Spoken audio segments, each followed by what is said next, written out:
All right, y'all. What up? My name is Otis Funkmeyer, and I'm just feeling that this is super, super historic for the youngsters out there, which is so many of you. It's super hard to convey like the magnitude. You know what I really think? This is the only way I feel like I can, so close your ears because it's big praise coming. But this is like the Mr. Wiggles of Whoa, my whoa, whoa, whoa! generation, man. Pump the brakes, I bro. know, I Pump know, it, but pump. it's like it Skirt, really skirt. the magnitude is that big. Oh I mean, man, this clip, this guy, killing me, bro. he inspired like basically my entire generation of dancers. Anybody that you've heard of, what's up, Tiny?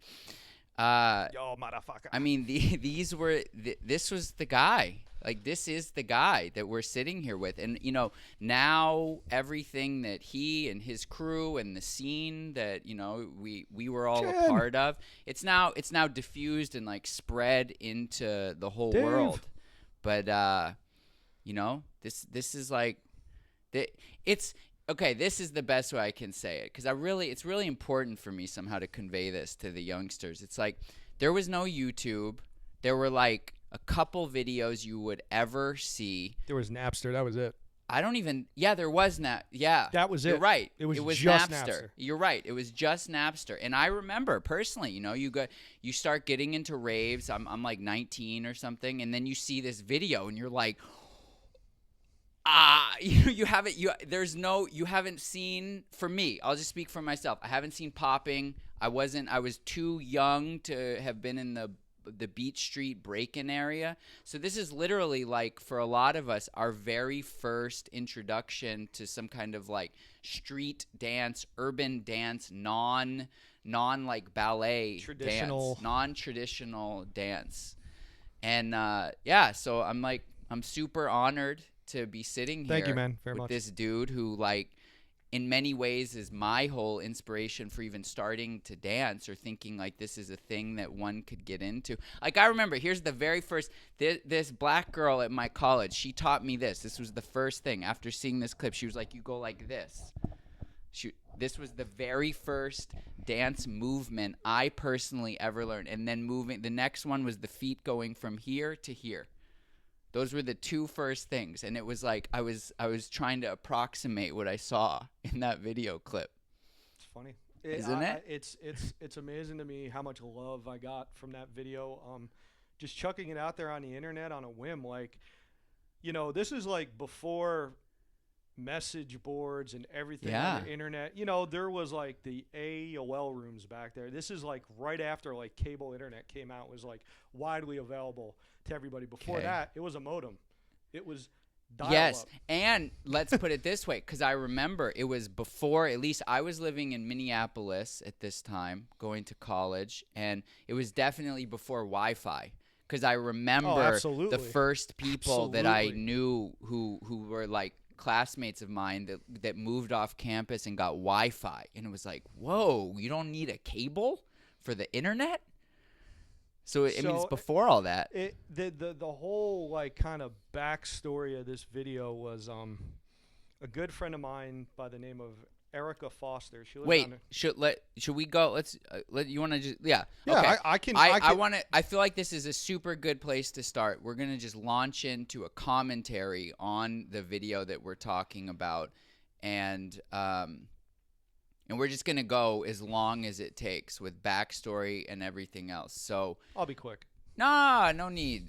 Okay, so let me just give a brief little. And that is actually part one of a two-part video that was filmed on the same night. So this is like this is what we got going on my here. Friend Erica Foster, without my knowledge, so I didn't know I was being filmed. Really? Yep. This is the most purest form of me, my soul, in a moment, without conscious thought. I wasn't trying to do it. I was just being myself. Okay, let's go back here. So So Like, what's the backstory? Who's Erica Foster? Where are you? What city? So this was what's filmed going in Philly at a club called Space Motion. It opened up as Space first, but then it was known as Motion after it closed down and reopened back up. So a good friend of mine had one of those like high 8 video Yeah, cameras. And this I is had back. one of So, those. we actually had to sneak it into the club because they didn't want you bringing that Yeah. like, type of stuff in there. Yeah. But we were at the club so much, we knew the people frisking you down, and they let us take it in. Okay. So when I was dancing before, this is the first time I ever seen myself dance. Wow. After we took it home that night, right? So, How did she tell? Was she like, yo, I was filming you? And afterwards, Yeah, way yeah, right, afterwards, she's yeah. like, so you were dancing upstairs? She's like, Yeah. I filmed it. And I was like, oh, okay, cool. Didn't Right. think anything of it Sure. because it's just what I do. Sure. So we go to whole night. It's me, Erica, my friend Alan, a couple other people that are not in the video at all. There's like 2 hours of footage. Oh. These two clips came out about 2 hours of footage through moving.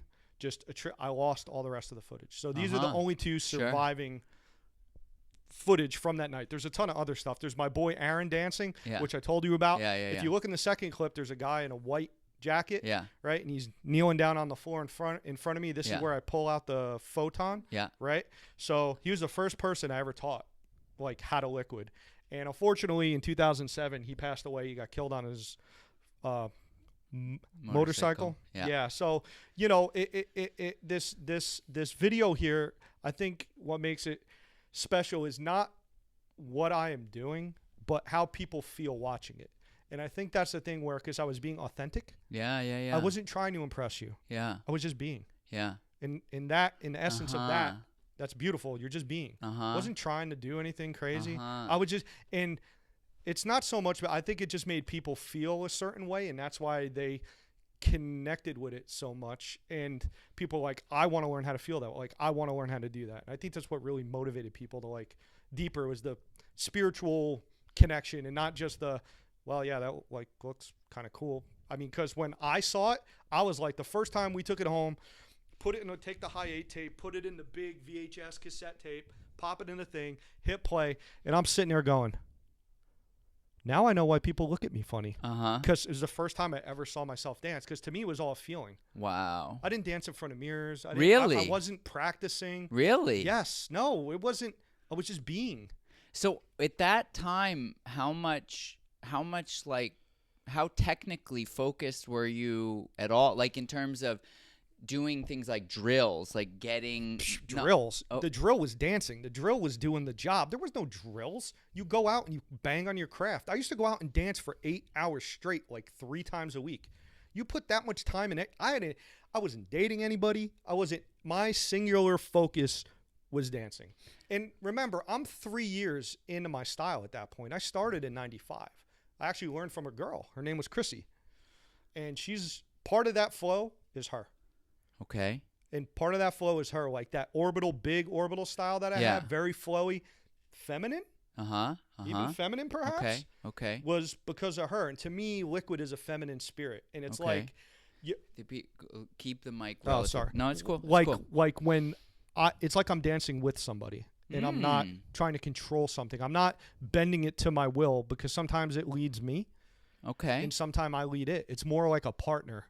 It's interesting because definitely I feel also part of what inspired me and people about that clip is, compared to a lot of liquid, it felt more dancey, You can see that, like the way your knees are bent. There's like a groove where a lot of people get very stationary. So the thing that I always tried to do is not let my liquid take over my feet, or my feet take over my liquid. If I couldn't do the move and it looked awkward because it wasn't working with my feet, I dropped it. So it all harmony. Where did your footwork come from? That was just a Philly shuffle that people were doing. It's actually a house step. I don't remember the actual technical term for it, but it was something that just the kids were doing in the clubs. Okay, so this is just you just picked up a club. I just picked thing. It wasn't like you grew up doing hip hop dance. No, not at all. Like I didn't get into dancing until I was probably when I got out of high school and I moved to Philly. I was always like drawn to the music, but dancing not really till like I saw Chrissy, and it was like, I want to learn how to do that. Okay, so let's go to that. Where did you see her? That was in 1995, February. Fall 95. I'm sorry. Cool. October, November time frame. Yeah. I just moved to Philly, and a bunch of friends of mine, because I wasn't 21 yet. Okay. Like, wanted to take me out because I just got there. So they wanted to go to the place that was 18 and under, but had a little bar to drink at. Yeah. So we went to this club called Outback Jack's off of Route 1 in North Philly. Tiny little hole-in-the-wall club, but there's a pretty well-known DJ. He made the track Robbie Tronco. He made a track called Walk For Me and a bunch of others. Like House Guy. Okay. He had a residency there on Sunday night. So all the ravers in the area used to go there. Okay. On Sunday night is it kind of like wind down the week. Were people like, just out of curiosity, it's a little off topic, but people like Mike Dearborn and Josh Wink, were they always around? Because they're like, Hold on. We'll okay, get to all that. right. Keep going. We'll get to that. All right. So so they took me to this club, and here's this girl with Adidas parachute pants on. I still remember it. Yeah. There was a lot of black lights in the club. You know, like all 90s out there, black yeah. lights everywhere. Yeah, nice. And her legs are glowing. Yeah. She had the hemp shell-toed Adidas, Okay. right? With the white stripes glowing, and she had an Adidas jacket on. Yeah. And she's just in the middle of the floor. She was pretty flexible, could like kick her leg over her head, splits the whole deal. Okay. And she's doing this, and I'm just standing at the side like, what? Were you into dancing at all at this I just point? started because I was going to school in Memphis. Okay. And there was a club called 616. Okay. Affectionately called Chicks with Dicks. It was a Okay. pretty wild club. Yeah, like sure. there was everything going on Sure. there. But at 2 a.m, they opened the dungeon downstairs, and it was nothing but like classic rave music. Ah. Like the old hardcore breaks. Yeah, like the before classic, drum and bass and happy hardcore. like split. the original Yeah. rave breaks. Yeah, like, yeah. And that's where I would go, and I went Nice. every single weekend. And that's where I really started learning the rave kick and the rave Cool. steps and stuff like that. So when I got to Philly, I was about like finding the scene anyway. Okay, And it okay. just kind of fate led me to, and then I got in with her crew. I was like, hey, what's up? I talked to her. I'm new. Like, yo, show me what's up. Like, take me around. Yeah. And then from there, December was my first rave in Philly called Do It at the Okay. Valley Forge Convention Center. Pretty big party. Yeah. And from then on, What kind of headliners, if you remember? T1000, I know. Oh, shit. Josh Wink. T1000's hardcore, right?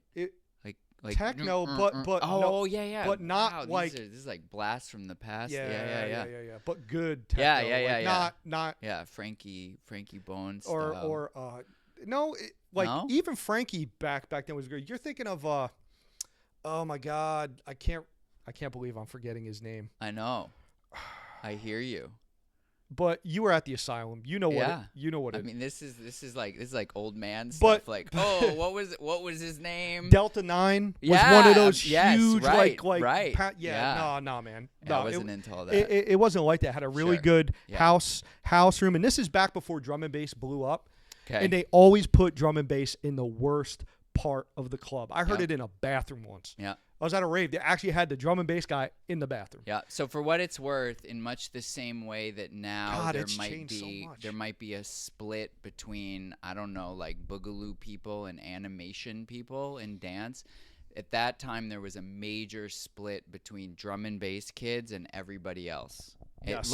But this is not 95, like 98 kind of time. Once, I remember we had a club in Philly called Fluid, and every Thursday night they finally got like a drum and bass night, and it was a really good party.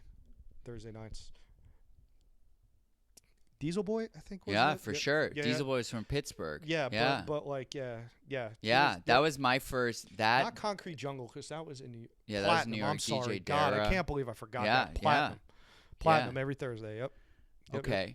Wow. So let's just jump right into these different styles of liquid that were there back at that then, time. and this is the thing about like there was no social media. Everybody didn't have a Right. camera on their phone. Right. There were so many different styles of what was called liquid.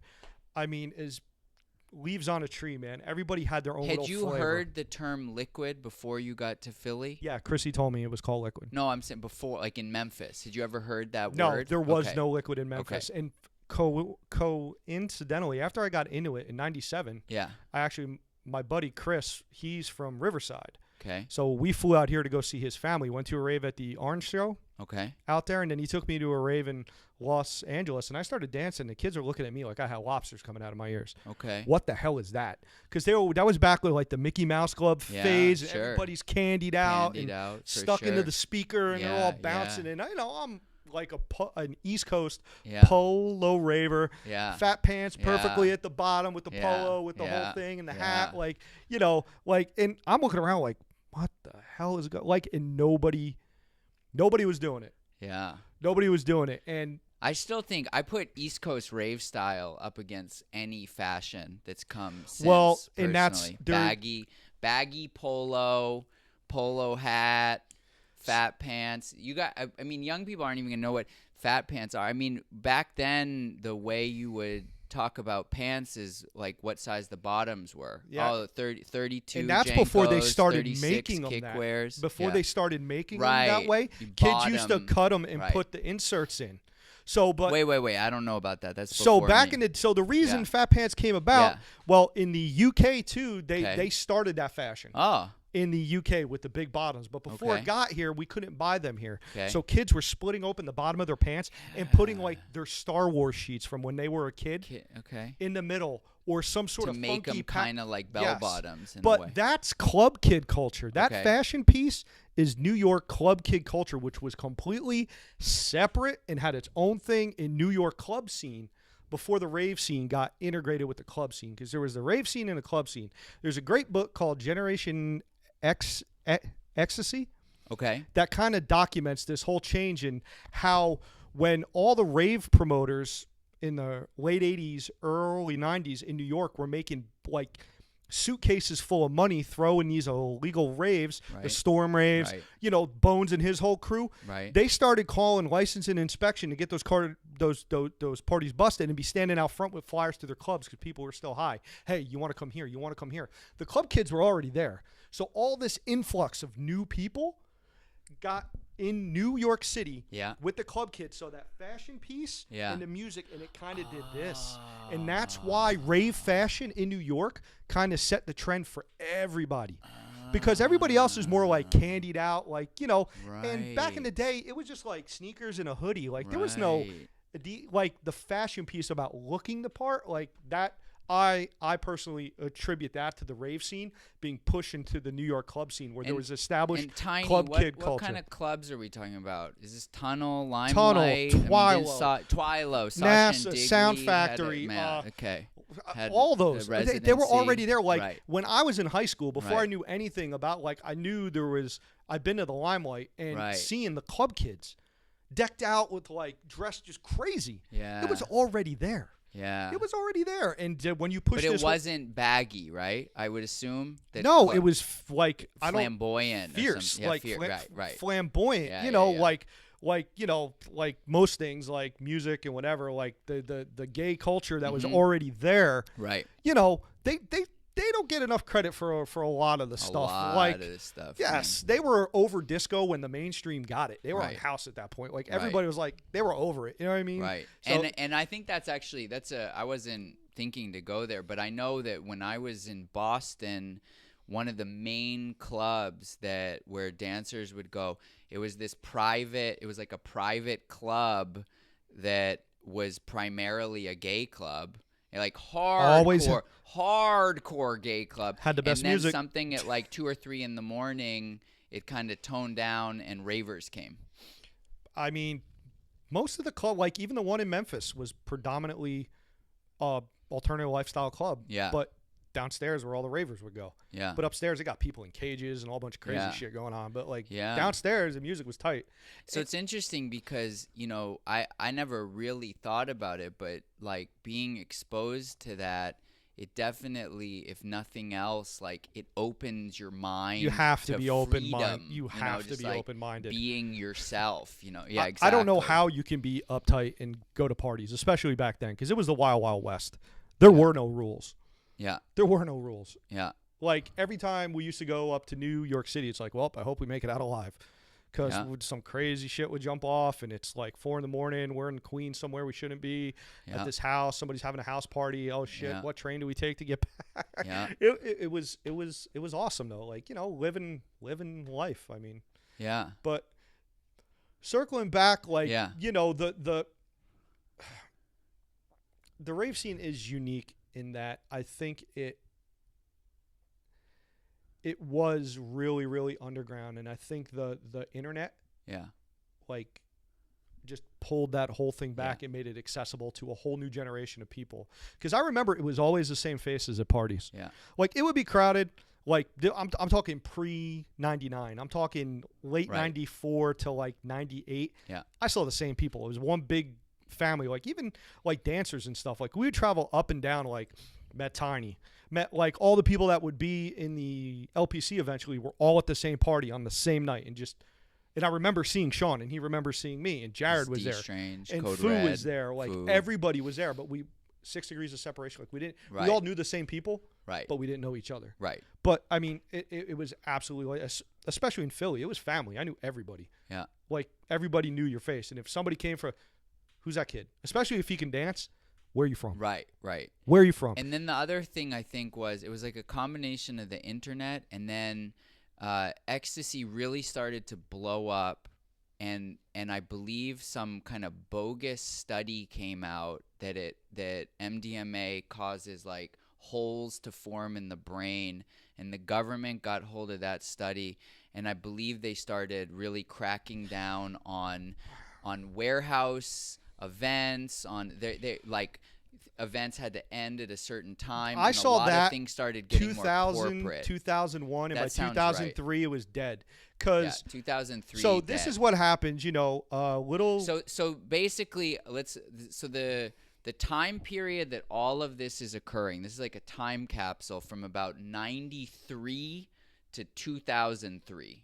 Yeah, by 2003, the scene in Philly, other than a couple long-standing parties like Platinum and stuff, it was dead. And they were even if they weren't dead, it was totally different. Like, people, it all was the regulars morphed into some other thing. Stopped. All the regulars just stopped going. Yeah, that's basically what. I don't know if we just grew up or got tired of dealing with the knuckleheads that didn't know how to party. Right, that was a whole other thing, because like, it got infiltrated by what was the gang called? BTS. Yeah, BTS. And so you would go to these parties, and people would be very high on psychedelics, and the whole ethos, whether, you know, how seriously people took that is up to them, but was called plur, peace, love, unity, respect. So there was really this not in New York, homeboy. And then there was also this idea, at least in some segments, called TAZ, the Temporary Autonomous Zone, which was a book by this guy named Hakeem Bey.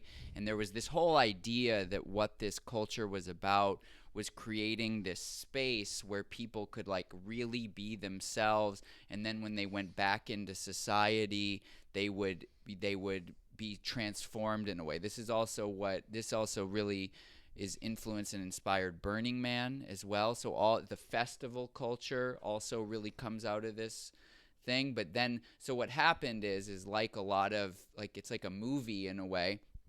You have all of these people, and they're very peace loving, etc. And some gang sees it. Oh, this is easy prey. Easy targets. So actually on the on the LPC page, I actually put a story that was written about them, and you know, they were not nice people. Like, they would find out who's dealing in the club, and like five of their biggest dudes would roll them up, run his pockets, turn his pockets out, mush him in the face, and be like, get it, and then go back and sell it, or they. Yeah, man. I mean, we never had an issue with them being dancers, because they always used to come to us to get bugged out. So they'd be, you know, we'd be dancing and they would get bugged out. Oh yeah, you guys are cool. Like, we knew them, but we never. It's like in the. We never had issue. Like, I never had an issue partying. But they definitely it definitely affected the vibe on the East Coast. Their presence and this. But it's New York, man. Like, it's the East Coast. Like, put the women and agree. Kids to bed. You're going out. Like, it's not a happy, lovey, you know, like, I never looked at it like that way. Philly never really had issues with them too much. Only when we would have a bigger party that they would come down because they can make money. You know what I mean? Like, and BTS Brooklyn Thug Squad, right? Just Thief Squad. I think they got like five different monikers. So I just want to point out, Shenchi just said that thank you. And please, people that know this stuff, feel free to add information because I think this is really important. A senator's son died in a car There you crash go. in D.C. Yep. coming back from a party, Yep. and that's what helped Yep. to push what was called the Rave Act, Yep. which totally it's really because the same thing happened in the UK a lot earlier. So what happened, I think this is actually a really common thing in every generation. Some underground thing starts bubbling, and then there's a certain group of people that are totally transformed by that thing. And then it gets to a certain size, and some accident happens. It spills and then- over in yeah, the it popular. spills- thank you. It spills over in regular people Yeah. who Right. who are not read on to like how this is supposed to go. Right. They don't know when to say when. They can't do their Right. drugs with dignity Right. in their sloppy mess on the Right. floor, like, and decide to get behind a vehicle and kill themselves on the way home, which is an absolute tragedy and which Right. should never happen. Sure. But it's until it starts causing problems for people of power or their pocketbook, Yeah. Right. or the city starts losing out on money because you're not paying all the licensing fees. You're not paying for the permits. That's not how we do it here. We got to Right. get our cut. This is Right. America. Come on now. Right. You know, you're throwing some outlaw party with no inspections. I mean, and I've been to them where it's dangerous. Like there's holes in the floor. Kids can fall 3-4 stories down to their Yeah, death for in sure, some for warehouse. sure. I was in one, we're dancing, and one of the huge lights fell in the middle Right. of the dance floor and almost killed a bunch of people. Oh, And- wow. That and could have this sucked, and we actually, just kept going. because the same thing has kind of happened again in the West Coast festival scene, the underground part of it. That this just happened in Oakland last year. The fire. the fire, The fire. and that totally Yup, that killed it. has totally Killed the whole thing. changed the Killed the whole thing. Oakland Now they peel Yeah. back that onion and they're like, Exactly. oh, what do we got going on code here? inspections. Da, da, da, da, da, Yep. da, But da, da. it's for being an adult now. It's for a reason. I get it. Yeah, You exactly. know what I'm saying? Yes, Like that back is in a the day, good point. get off my Yes, yeah, cloud, yeah, bro. Why totally. you messing with me? Totally. You know, where now it's like, well, we kind of got to have these Yeah. codes for a reason because we want people to go home at the end of This the night. is definitely the old man Old head. part of both of us. Old is head. like I totally agree. I see it totally differently now. I Like, mean, I I get, understand yeah, it, but at the exactly. same time, like shit, I'm 42 years old, and Yeah. if I had a kid at 22, Right. he'd be going out right now, Right. and it'd be like, hey, like, be safe, look for this Right. stuff. If it doesn't feel safe, Right. leave. Right. But then again, I got how many years like doing this, like knowing Right. what to look. But neither here nor there. Yeah. But like, yeah, it's been a long, strange trip, man.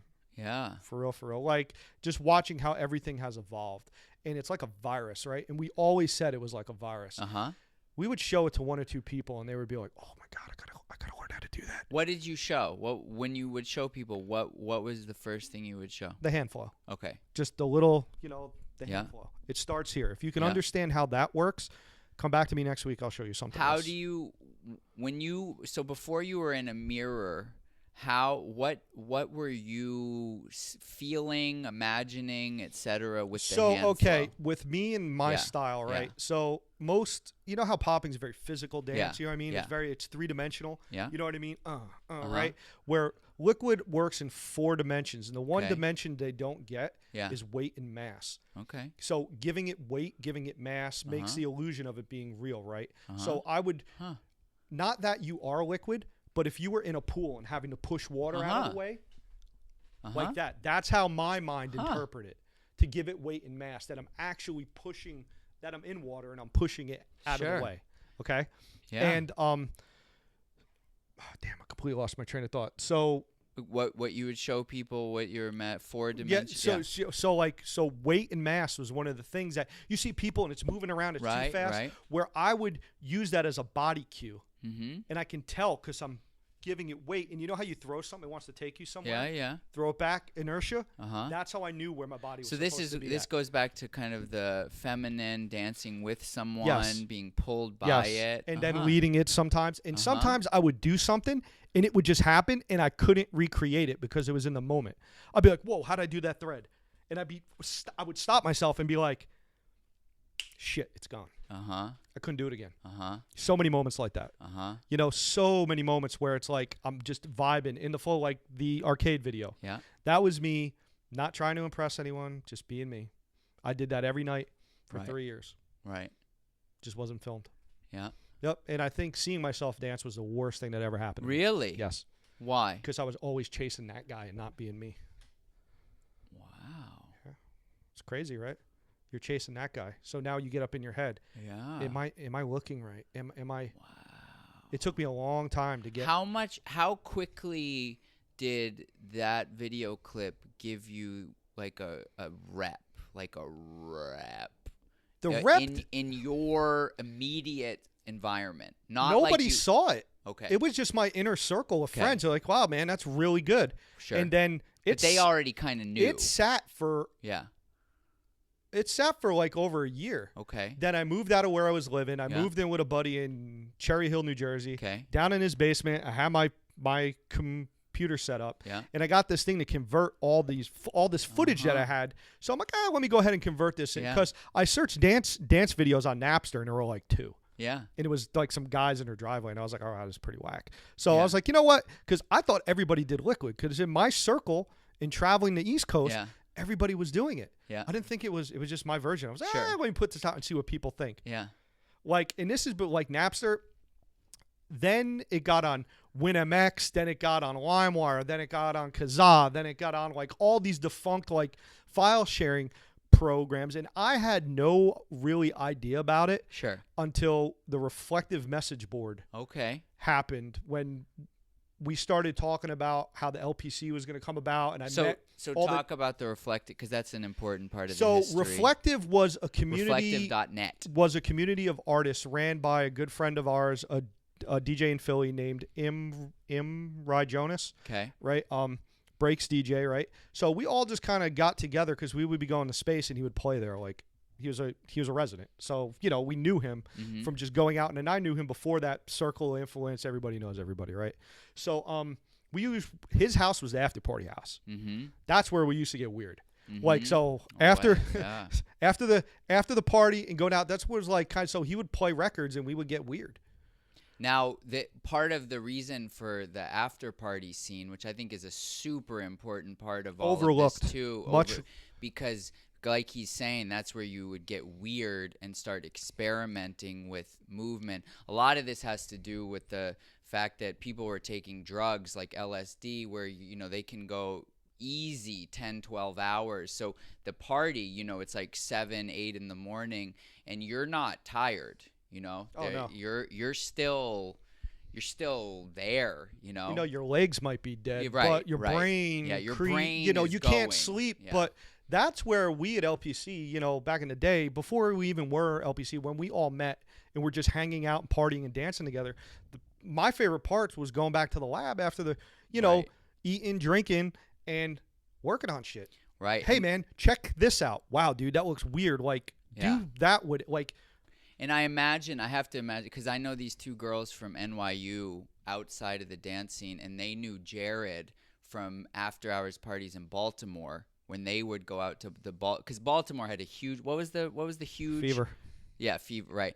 And just closed actually, like a year ago. Oh, we sold it. Wow, yeah. I didn't realize it went that long. Yes, in Dark Matter, we threw like 4 or 5 parties there. But wait. What's the huge promoter company out of Lonnie Fisher, Ultra World, right. With the Ultra World parties at the DC Armory, which in my mind was the best venue I've ever been to. In my life. Yeah. Wood floors, super huge. Saw Moby. He used to bring in like some serious heat, like talent wise. I love those parties. Those were like the biggest parties. I feel like on the East Coast. It was a very late 90s, early 2000s. So it. Wait, one sec. So they would always tell me they would see Jared there, Code Red, doing all this crazy digit stuff, and I have to imagine that stuff. I want to say 2001, probably. Could be a little later than that. But the I think that it's important for people to understand that stuff like the super intricacy of digits and stuff, that comes from after parties, like where people are up close. That comes from, all right, so go really quick. So me, Fu, Sean, Sammy, and a couple other cats, we used to go out all the time, and we kept hearing about this dude Jared, crazy ass fingers. We're like, all right, cool. So we're the first time I met him, we were at, I want to say, Club Exit in New York. Mm-hmm. And if you know Exit, it was literally a city block. The club was so big, it had its own like racial parts of the club. Like the Russians were all over here, all the Asians were over here. Like it was, that's how big it was. And it got so packed that we all went and sat around a table, and he started to show us stuff. Because I saw it.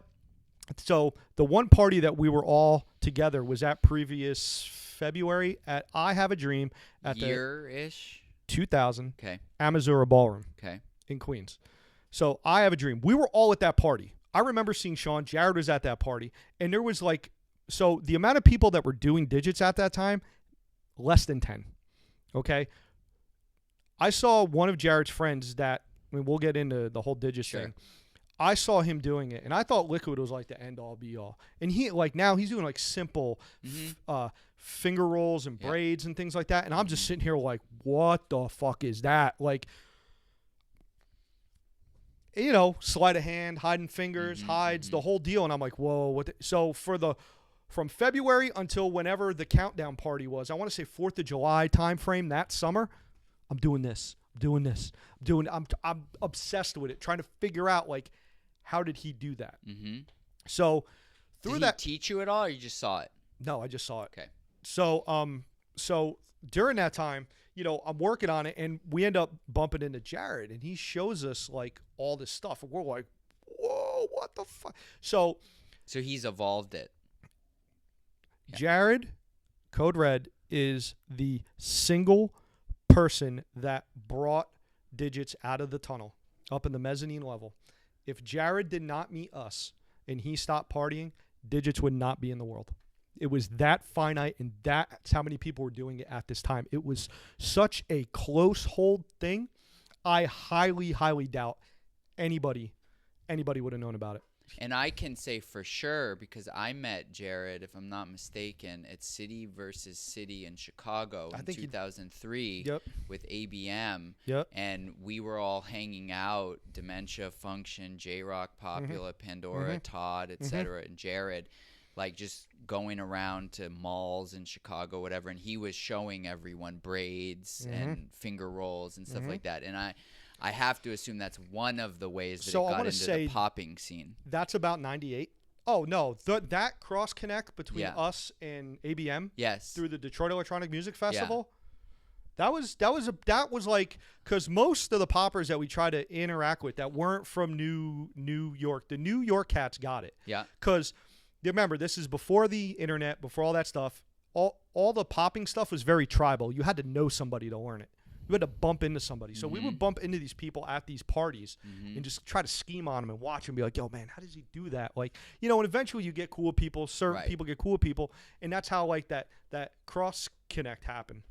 So when we started putting ourselves out there as LPC, electronic music, rave dance, but, you know, we're trying to reach back into popping because at that time we were trying to find out where we come from. Yeah. Like, and meeting all the poppers, like, this all has to come from somewhere, and meeting every popper and that wasn't from New York and telling me, oh, you're just waving, or that's waving's retarded little brother. That was a huge thing when I got into the dance scene, was the idea that Liquid was not an actual style, that it was just a sub-style of waving that was raver garbage, and it was like a watered down form of waving, and that these people had come along and had tried to take credit for something that was going on since the early 80s, late 70s. That was a huge divide at that time. The closest footage I found personally that maybe somebody's got something hidden out there that I haven't seen was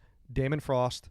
When he's on that old, he's got like that striped shirt on, and he's doing it to classical, and he's just doing simple, you know, hand waves, doing it in the concept of waving. In his mind, it's a wave, but I was like, I saw that, and I'm like, oh, okay, well, they were doing stuff with their hands, but I think that was like so niche and like a one-off thing, and he was doing it for the camera. Like a move. And, you know what I'm saying? Like, because if I can find it, I'll give props to the person all day. And like, you know, the whole thing was, as I kept looking farther back and farther back, like right now, that one thing I uploaded into the folder, that girl doing Liquid in the UK. Right. It's rudimentary, Right. It's there. It's black lights and white gloves following trails, and she's doing it.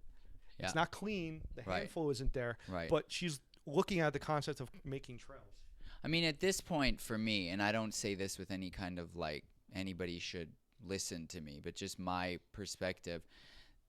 The fact is that people were doing liquid for hours and hours, just that. And to me, that's the end right there, is that a dance style, the way I experience it at this point, is like something that you can just do just that.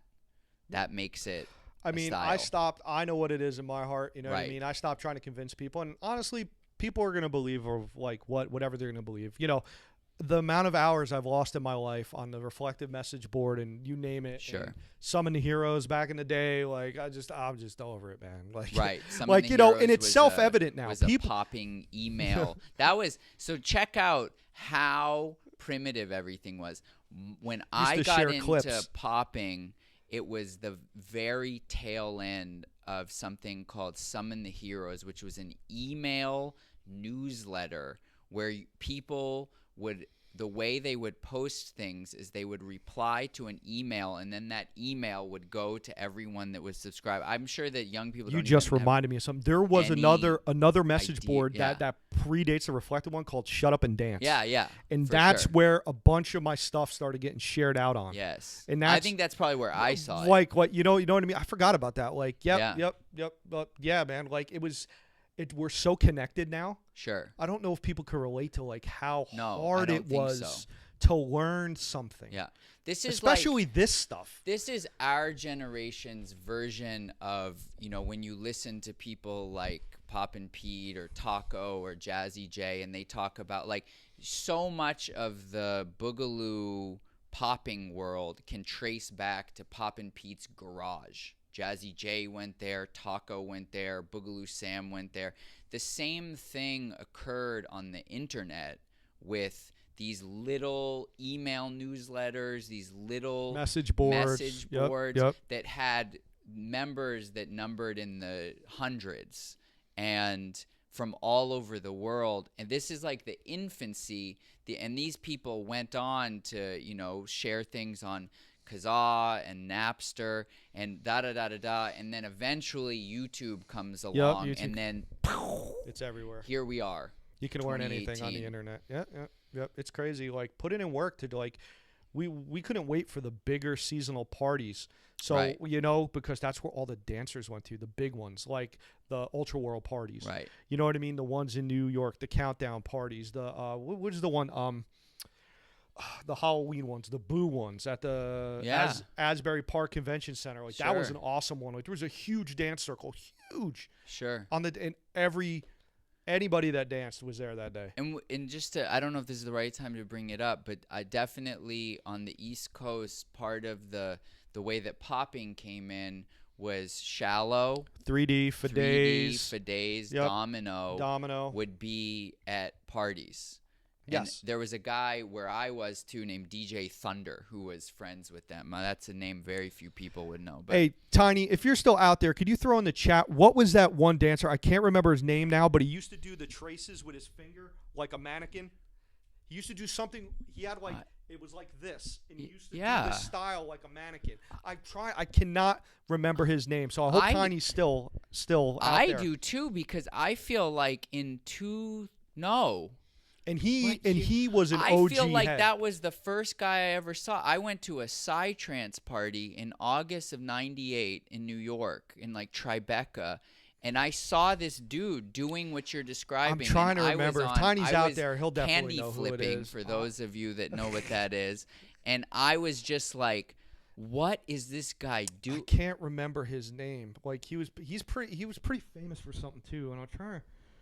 Oh my god. Anyway. Yeah, let's not go full old man. Anyway, but like there was a lot of like Bottle Rocket. no Shenchi. I don't know. No. Many Styles. Manny Styles. Mm. That's it. Hello, Electro, coming through. I don't know who that is. That's but, Jared. Oh, it's Jared. Oh shit. What's up, Jared? I'm pretty sure that's Jared. Yeah. All right. Low Pretty key. sure that's Jared. Low key. Manny Styles. Yeah. Okay. Manny Styles. Yeah, man. So let's go back because we never really went there. All the different styles of liquid. It was because now I think people just think liquid. It all boiled down to that, like natural selection. As people fell off and things happened, you know what I'm saying? Natural. Sure. The tree branch was wide and big. Yes. A lot of stuff didn't work, didn't work, didn't work, to where we are now.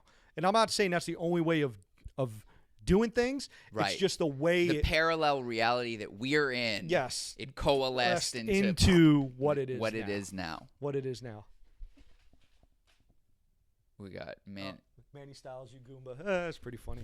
But yeah, man. Like, so I think like what it is now is what it boiled down to, and largely due to our video and how we put it out there. Mm-hmm. You know what I mean? Because there was so much. So that was another. So just to be clear for people that wouldn't know this, his group LPC Liquid Pop Collective put out a VHS tape, which is how my whole generation mostly learned things. There was like a Pop and Pete VHS tape. There was their VHS tape. There were Mr. Wiggles VHS tapes. And ABM made one. ABM. That's later though. I feel like. Or actually, I guess that's kind of the same time as you guys. But you guys really. Oh right, Detours goers, yeah, right? That's a whole other. That's a whole other side. Sidebar. Right. You guys really worked though at upping the production value. It was because we were buying all those dance videos and they were like $40. Right. And we're like, dude's in his socks, man. Right. Like, hold on now. Like, we're like kids of kind of the computer age and the technology, Right. And a lot of that video had a lot to do with the Reflective Collective. Okay. So Ricardo Rivera was part of that, who did all the editing, and he made it on his Mac. He actually owns Clipped.tv now. I remember he showed me in his house, he does projections on the side of the buildings or anything, and it's cut to the building. Yeah. He does these huge installs all over the world. Yeah. Guy's like super famous now. Yeah. He showed me that in his kitchen of something he did for Puma, with the Puma jumping from one cabinet to another. Oh, wow. In his house. But he's the one that did all the editing and the filming. He got us the studio, where I did the box art and the track. A lot of like talented people. It was definitely like a communal effort to make that happen. I definitely want to put that out there. It wouldn't have been possible without all those people. Yeah. It wouldn't have been possible. Like we had the idea, we had the vision, we kind of saw what we wanted to do, and then sitting down with everybody and making that happen. What did you want to do? What was the goal and the intention of that? The LPC video was like kind of my brainchild because I wanted more people to play with. Okay. I was worried that the style was going to die out. Okay. What was giving you that concern? Were you seeing something? This is part of the time when the rave scene was on the downtrend. And I wasn't seeing the same faces. I wasn't seeing all the creativity. I wasn't seeing people doing. A lot of people are coming up to us and going, "Wow, what is that?" And I'm like, "What? Are you serious? Like, what have you been living under a rock?" Right. Like, because it was so prevalent for so long, and it really started to trail off once people started to get a bad name, and Barbara Walters does her thing, and Giuliani's out there shutting down New York City and cleaning up the town. Started closing down all the parties. So I think a lot of people found something else to do. Did the music start changing too at all? Yes. I think so. That's when we got into like that big room trance phase. Right. That's what I was thinking. The big room, like Tiesto, DJ Gene, the launch, like these big, huge anthems. Eiffel 65. They're club anthems for like just big, what we deemed like the meathead parties. Yeah, totally. Guys with their shirts off with the water bottle on GHB, sweating and like kirking out, like we didn't go to those things. You know what I mean? Like, so our places were, but those people started considering themselves down. Yes. In a way. Yes, so there was no turnover. Right. There was no turnover. It got so popular so quick. We had this huge influx. Oh shit, what's up, Icon? Yeah. Had this huge influx of people that just rushed into the scene with no clue on what's going on. Right. Or how to party. Right. You know what I mean? And before it was techno, and then you trance, start to house, and then drum it and doesn't bass. feel as cool to be there anymore. Well, no, normally, even in New York, right? Yeah. Even in New York, which I considered like one of the most grimiest places to party ever. Sure. I can remember on multiple occasions there would be some kid on the floor and people would stop and be like, pick him up. Are you okay? Sure. You're at a party. People are just walking over people. Just like, oh shit, man, he's fucked up. Yeah. Not my problem. And Yeah. just, you know, and just Yeah. walk off. Where I'm sitting here going, well, you know, like that whole humanity piece kind of like fell away from it. And not saying it was sunshine and rainbows and unicorns, but you bump into somebody while you're dancing, you say you're sorry because they're fucking packed. Yeah. You bump into one of these guys, they want to fight you. I'm like, dude, there's 10,000 people in here. What do you want me to do? Yeah. Like it. Yeah. And DC at the Edge, whoo, brother, that was another place that was used to be off the cuff back in the day. Like with that, like it was grimy. It was DC. It was good though. Old DC. Old DC. Yeah. Right across from Buzz. Yeah. That they knocked down. Yeah. Yeah. It was like, I think like right up the street from Buzz. From what I remember, don't quote me on that, but I didn't know DC. That I knew how to get to the clubs. Yeah. That was it, and then get the hell out of DC. Yeah. But yeah, there were, there's for those that that just sounds What up, like Nick? code to. There was in much the same way that I don't know, there for everybody in the scene there were like on the East Coast. The East Coast is basically DC, Philly, Baltimore, New York, New Jersey, Hartford, Connecticut, Boston, and then maybe for some of the more Pittsburgh? northern people, what I was going to say is there would be outdoor summertime things in New Hampshire and Vermont. Is that well, like, we were so bougie, like we don't go where we can dance on grass. Okay. We're bougie like that. We All don't right. do that. All right. You know, we're predominantly club kids. You know yeah, what I'm saying? sure. Like, Urban club kids. I mean, sure. you know, like the So the point is the names of the places because there weren't that many of them, right? Tiny just brought up DC Armory. Yep. again. You know what? And I'm actually kind of remiss because like there's a whole period of a New York dance culture that we know about it, but I think everybody here called Liquid Lights Crew. It was Tiny's crew. Yeah, sure. It was huge. Yeah, I met them in Boston. They were doing it. Oh, Demph, right, and even Before Wempf, that. No, right. we're talking like 96, 97. Okay. That we were all partying, but LPC wasn't even a thing yet. Okay. And I didn't even know any of those cats, and they were all together in New York doing it. But this wouldn't be Dementia yet, would it? Tony Flo. Tony Flo. Was Dr. Strange. Dr. Strange. Tiny. I mean, their crew was huge. Tiny, how many people did you have? Like 20 people in your crew? It was like gigantic. But like that's where they, right, the tunnel. Like they used to all go get down, like, and they were the rave crew back then in New York. So I just want to put that out there so people know about it. And that's a whole, like, I'm sure Tiny will come on at some point and talk at more length, but that's a whole other side of it that it sounds like you're the glow stick side. Yes. Is a whole other thing. Tiny back in the day had these big like wands. I can't explain it. It was like a flashlight that was like that big, and he would be in the middle of the club just doing it huge, like gigantic, like. Right. So figure eights versus Tiny says 20 people. There you go. Liquid Lights. Yep, 20 people. Yeah. Yep, it was big. Yeah. It was a big thing. Yeah. And me being down in Philly during that time, there was so much happening in Philly. I only went to New York for the bigger parties. You know what I mean? Where there was a weekly where the resident was Josh Wink for $10. Yeah.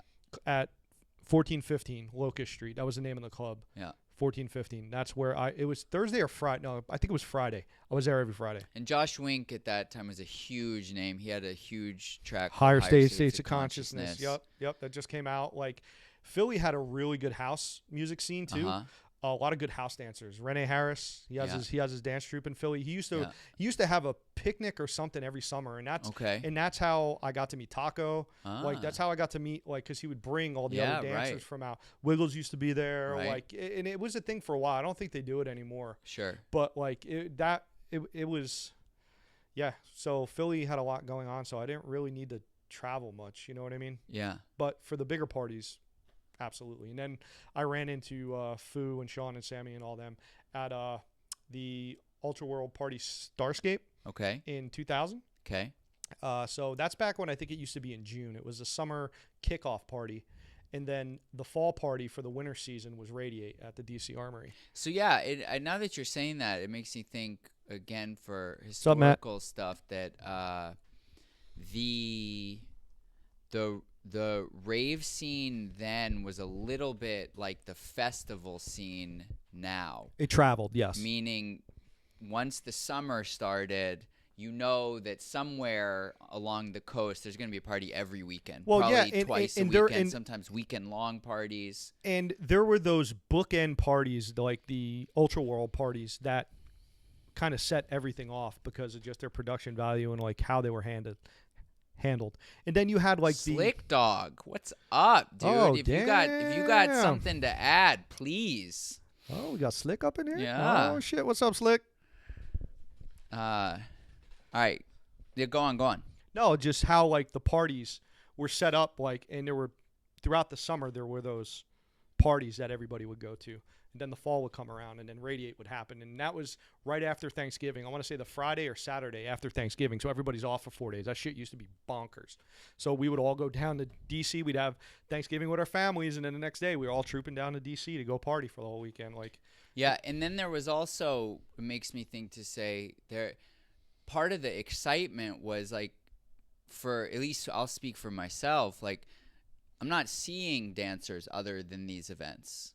It's No. like it's like I know that there are going to be other dancers. yes, because there. this is like, pre-internet. Like, Yeah. I don't want to say pre-internet, but like video sharing, internet. like where Yeah. everybody has a camera hanging out of their ass, and it was very tribal. You had to go find people. You had to go hunt down people. Man, I hope this dude is at this party. It's Right. like a white rabbit. Like, you'll see this one dude at a party, Right. and you'd be like, you're trying to scheme on what he's doing, Right. and then you might not see him for another year and a half, and then all of a sudden he'll show up at another party. But every party, like, man, I hope I run that dude. That's what. That's how I met Tony Flo for the first time. It was in New Jersey, in what the hell is the name of it?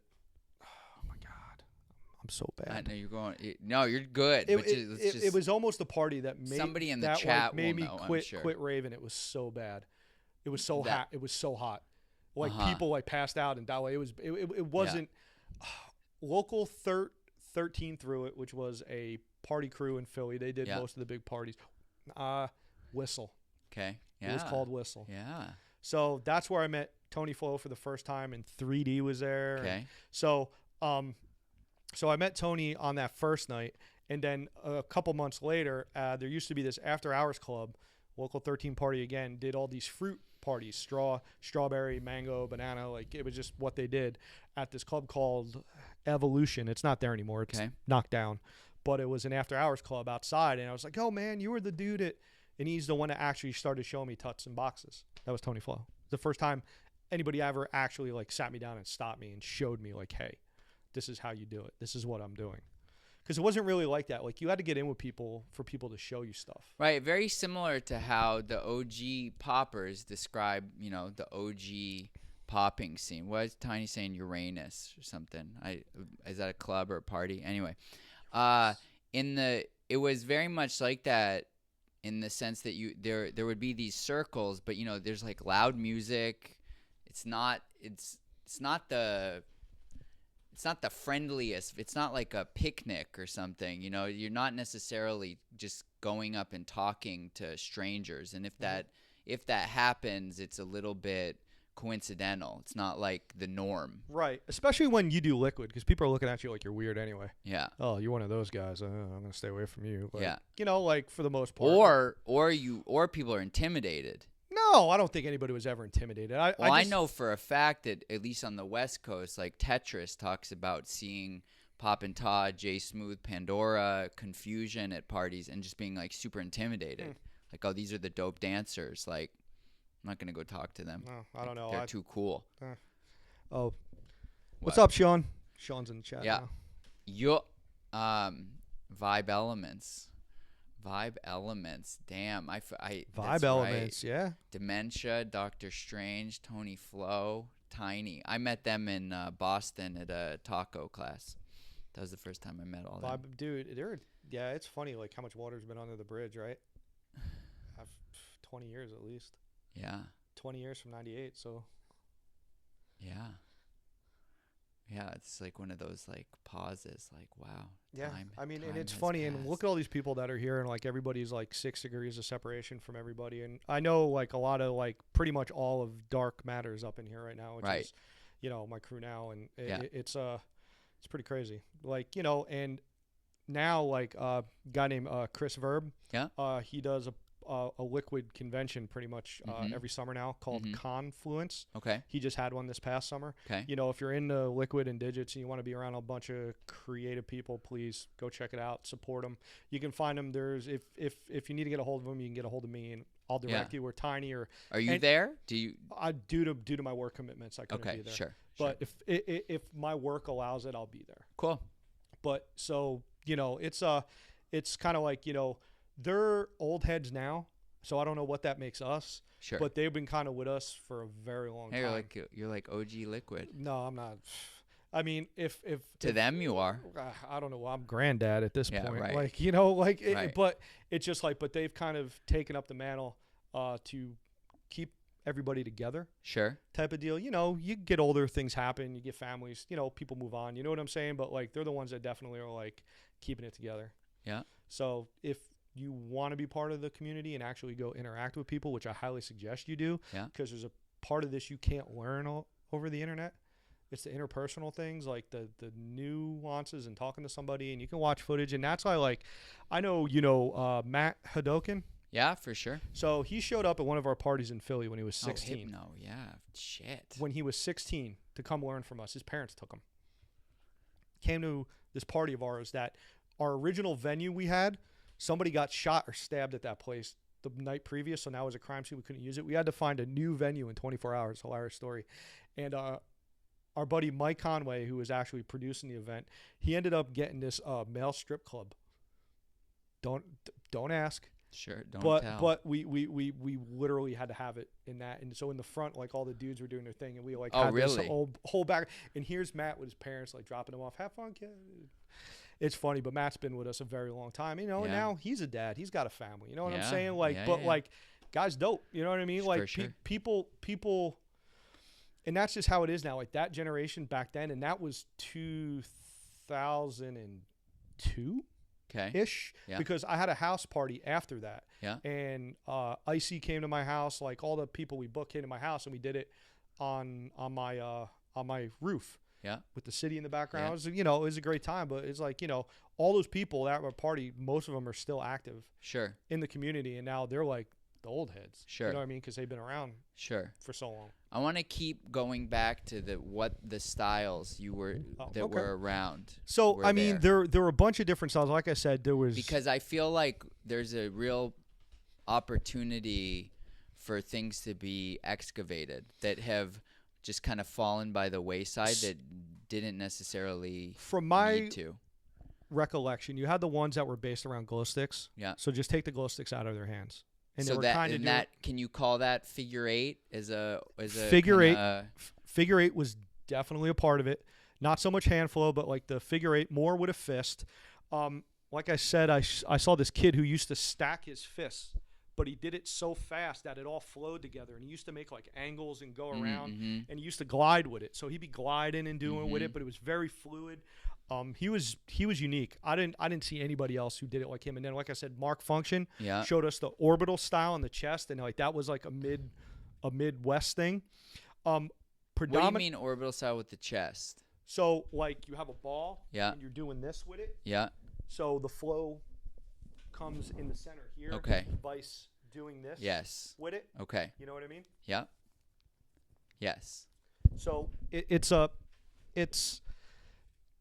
that's what Mark showed us when we showed him. He's like, oh man, yeah, liquid, like, yeah, we do it like this. And I was like, what? Like, new twist on it, but it still flowed. Yeah. You know what I mean? So we actually took that and we used it a lot. And then like we found Cobra and we're like, oh man, this goes peanut butter and jelly. We can use this together. You know what I Right. mean? And I think that's a lot of the things, like as we slowly got more in the popping, we were taking things from popping, and it really, I think, helped us in a sense with like body posture Sure. and angles. Sure. And I want to say, I don't cleaning it up per se. Yeah. You know what I mean? Because Definitely. like, and that's where like I get back to like, it's now a hybrid of what it used to be. There's a lot of things in it. Like water's water, Pepsi's Pepsi. Like the things you put in the water make it Pepsi. It's still water, essentially. But It's a weird and cool analogy. you know, Yeah. it's like in like liquid and waving. Yeah. It's salt and pepper. They're different. Another thing but I they go see together. that has been added to it a lot is timing stuff with pausing and adjusting.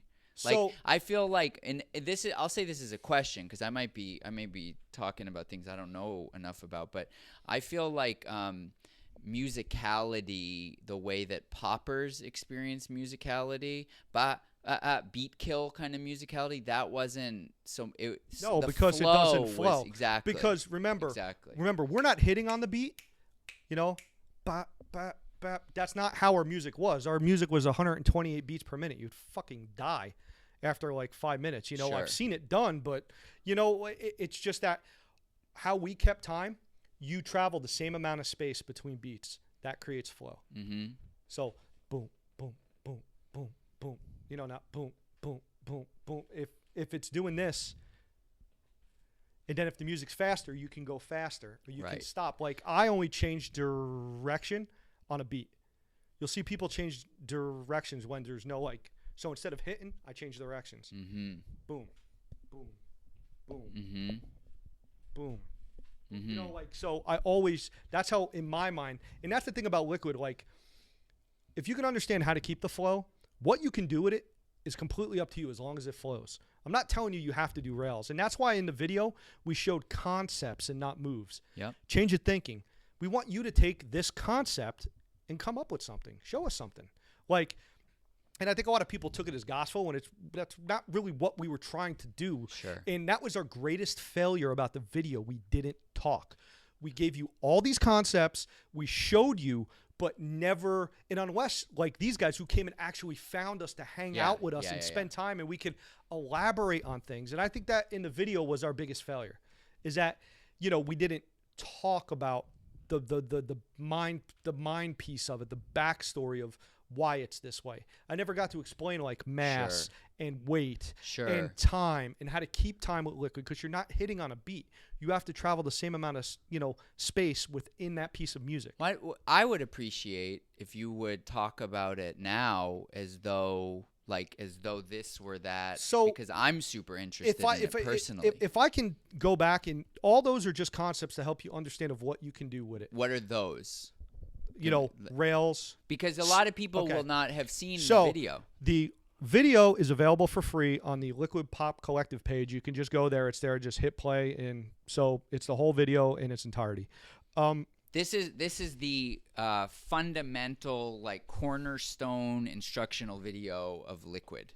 And it was meant to currently help you get started, kind of like a primer. Like these are the tools that we use. Like, and we had to sit down. Me and Fu actually sat down, like all of us, and said, "What do you do? What do you do? What do you do?" Well, like a rail, right?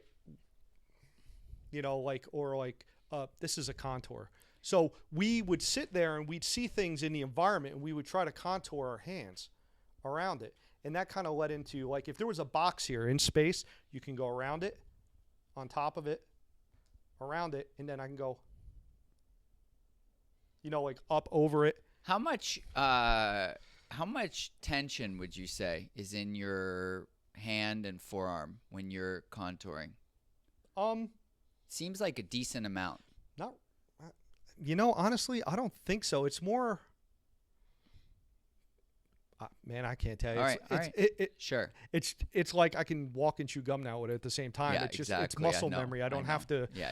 You know, so but that's what we used to do, and so we used to, and that's how. And if that was the closest thing we had to a drill, or we would come up. I just with a want new to say concept. this so that people don't think like he's claiming anything. You can see people like Daryl Stokes using this same contour concept that he calls glove tuts, right? So these, I think the point is well, it's that physics. It's universal, right? It's physics. It was just our name on what is in the environment. It's physics, right?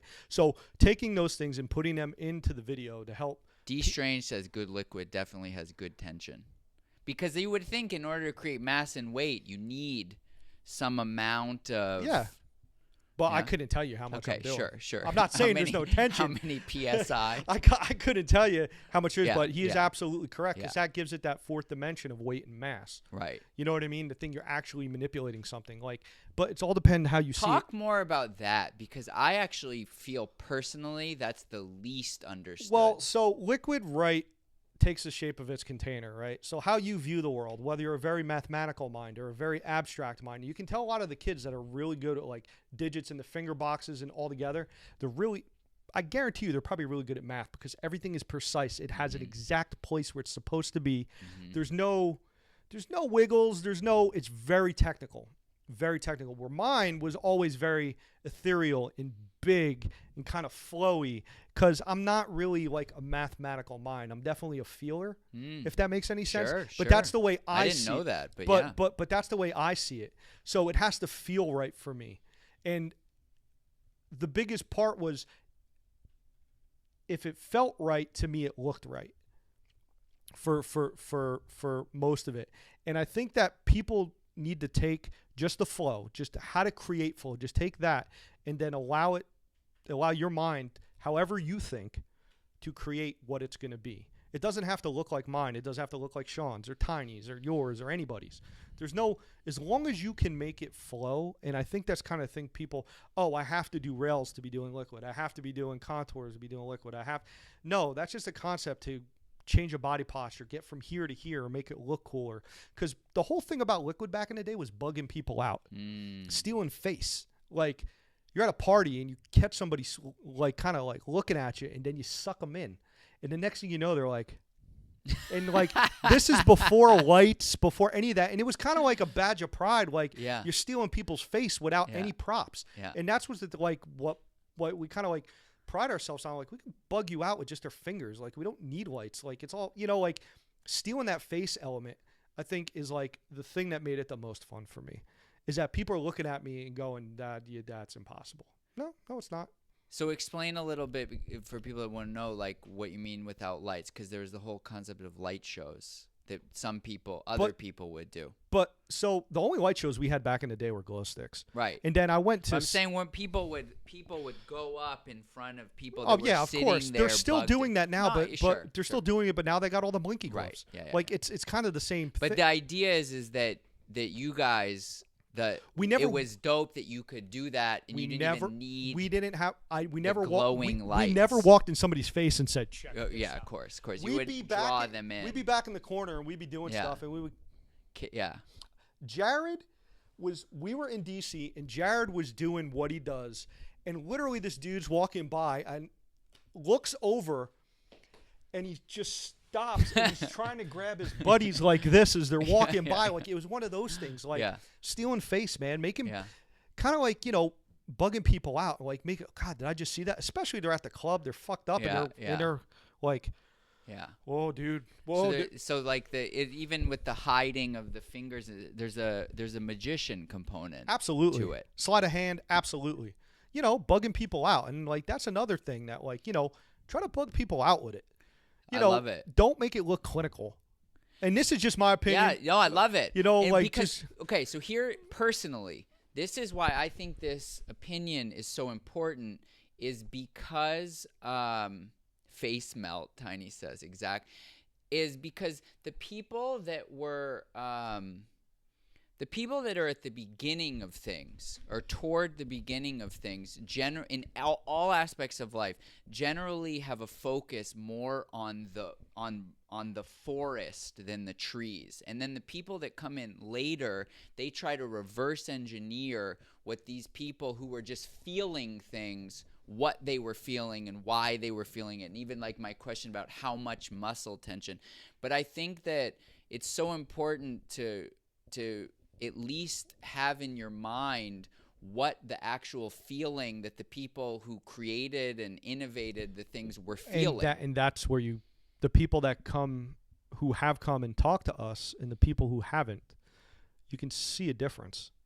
Our teaching tree is very, like the lineage is very robust. Like the dark matter Japan guys, the X-Trap guys, Senshi, Nari, Cham and all those guys, they flew out here from Japan, specifically to like hang out and learn from us. Yeah. and you can tell. Yeah.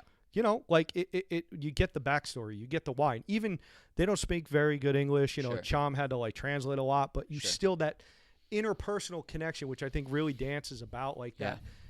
that, if you're just trying to learn from a video, it kind of loses it because you're not getting the feeling of where it was created in. Yeah, and what the feeling is and why. Yeah, like the moment in history when all this stuff was happening. Like I didn't grow up in the late 60s, 70s Right. with Boogaloo and all that stuff. Right. I'd have to go talk to somebody. I'm just Right. imitating. Like I'm trying to Right. figure out like what was your mindset? Like what were you guys trying to do? Like what was the feeling? Like what emotions were you trying to express? Right. Like what was happening in your life that made you Yeah. do X? Like one thing Yeah.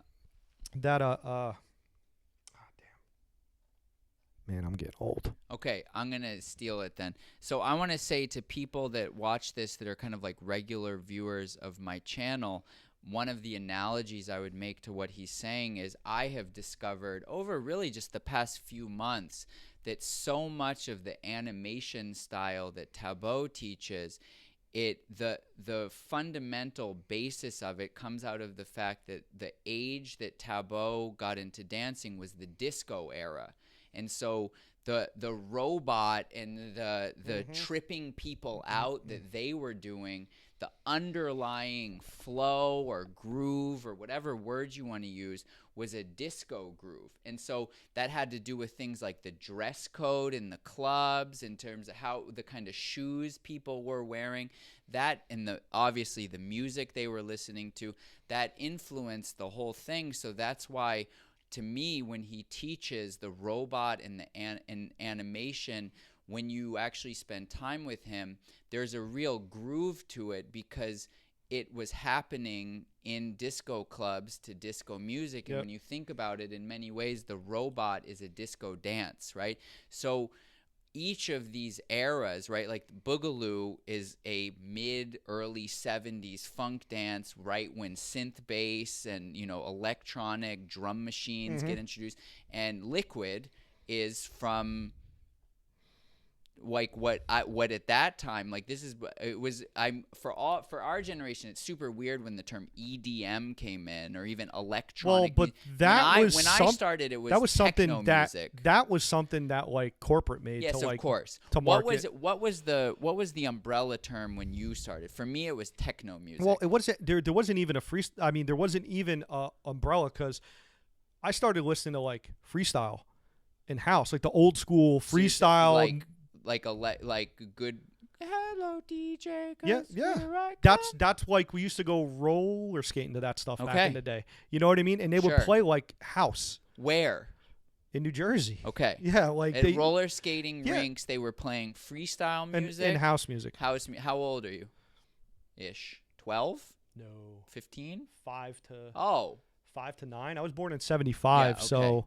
Yeah, okay. So I went. 9, I was a freshman in 1990, and that's when like James Brown Is Dead, and all that stuff started coming up. Like all those tracks, like and Hot 97 out of New York used to play house music. Okay. On I want to say Friday or Saturday nights at a certain time at like 10 o'clock, and then when I hit 8th grade, you go to the teeny bopper clubs or whatever. Yeah. Back in the day, like that's what I started like listening to. Electronic music. Okay, and for me, a little later, the first time, and I grew up in Maine, the first time I ever heard electronic music was on the MTV show The Box when I was in 9th or 10th grade, and I heard Orbital, The Before Orb, that, Future Sound of London. Liquid Television was what I watched before that. Sure.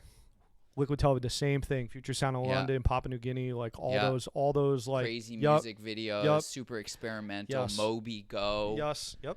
You know, all this kind of stuff. So these are the things that are these are the things that are influencing. And what's super interesting to me from like just an art aesthetic level is what are those people being influenced by, right? Like the whole UK scene, the whole New York downtown art scene, the whole experimental video. I mean, we know After Effects 1.0 is just getting released, so motion graphics is just starting to emerge as an art form. Well, and that's why you see like the progression in rave flyers and digital media. Like they used to be like hand drawn and copied, you know, like hand drawn flyers to like graphic, like huge. It's a book. You're killing trees, like hundreds of trees for this like 5-page flip out like flyer, that was all designed on like a Mac or an Apple. You know what I mean? And that pushed graphic design like Totally. to somewhere beyond. Totally. Okay. So yes, D Strange is saying brakes. That's right. I was definitely not a brakes kid. That was a huge division, I think, in general, was the people that were into, you have basically upping the BPMs on the side I liked. You have house, techno, trance, hardcore, and then those are all steady kick 4/4, drum. 4/4 on the floor. And then the brakes side is pretty much just brakes and drum and bass. I think Funky breaks. Right, sure. Which funky I couldn't breaks, stand. I never breaks, liked funky breaks. That's like drum and bass was something else. I associate that with Miami, funky breaks. Or Orlando. That was like Orlando, like, Florida. Yes, Rabbit in the Moon. Yeah, Rabbit in the Moon. Florida breaks. Or that's trance me, but yeah. But yeah, absolutely. There were breaks. Yep, and then drum and bass like started slowly. Right. And I think like slowly ate up all those people and sucked them in. Exactly. Because they already like breaks. Exactly. Because I kind of got on drum and bass a little late. Me too. Because I didn't know how to drum dance and bass to it. Until exactly. That was the thing too. When you were going 1, 2, 3, 4, what it made me realize is that's when I started to understand jungle, which is what drum and bass, when I got into it, Jungle, was, which I associate with more, what's the, like two-step jungle kind of stuff, and dark, when it got darker, when it went from a hip-hop jump up to tech step, yeah. Thank you. Yep. To tech step. That's when, and I started seeing people. And that's when I dancing to like started the bass liking line. it. Yeah, that's when I started liking it. Yeah. Yep. So that was a big division. Things that were kind of based on sampling hip hop, and things that were based on like the 909 or the Amen break predominantly. Right, the Amen break. And they just literally rinse, repeat, more rinse, more repeat. Dillinger, sure. Raga, jump up, text up, sure. Yep. And like kind of like New York was a melting pot of many things. You know what I mean? Yes. And I think you had a lot of different people who weren't necessarily ravers, but still went to parties. It sounds You know what I mean? And I think like there was a huge influx of just people. When you have that much knowledge and creativity and people in altered states and everything that goes along with it, you know what I mean? It's one of those things that just kind of maybe the where it started like was somewhere else, but I don't think we'll ever find that like smoking gun that said, "Hey, this is the dude that like started it." You know what I'm saying? Think so. I think it was truly an organic kind of. Yeah, exactly. It was influenced by many things. Exactly. And I think like our particular flavor of it, once we got more involved with popping, was more influenced by like waving and stuff. You know what I mean, and tutting. And because like if you look, there was a change in liquid, in evolution, and it was precipitated by Foo, and some of the newer heads that really latched onto it, because before that, me and Foo kind of had like a similar style with the big orbital liquid. Okay, yeah. And then from what I understand, like him, I want to say, Sean, maybe you could correct me here if I'm wrong. Like they were hanging out, and Foo was watching Animal Planet, and there was a cuttlefish that came out of like a hole and grabbed the fish. So it was like, like his things came out and grabbed it. Uh-huh. So, and that's when he kind of really started melding digits and liquid together. So digit finger moves with a liquid flow. Yeah. And that's when like the whole digital liquid started. It's not really liquid. It's not really digits, because digits was something that was very stationary. You stopped, you did it. You know what I mean? Like you weren't really moving. It was something we did to sit down when the club got too full or after hours to bug each other out. Or we were purposely trying to bug somebody out. Where that's when it really started to integrate into liquid, was with that. And I really think the nucleus of that was what Foo started doing with it.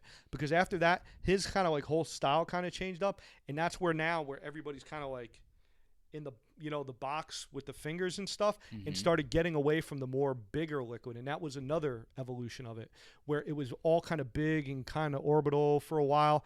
And then it kind of evolved into this with us and the newer cats experimenting with digits and liquid together. And that's kind of where it's at now.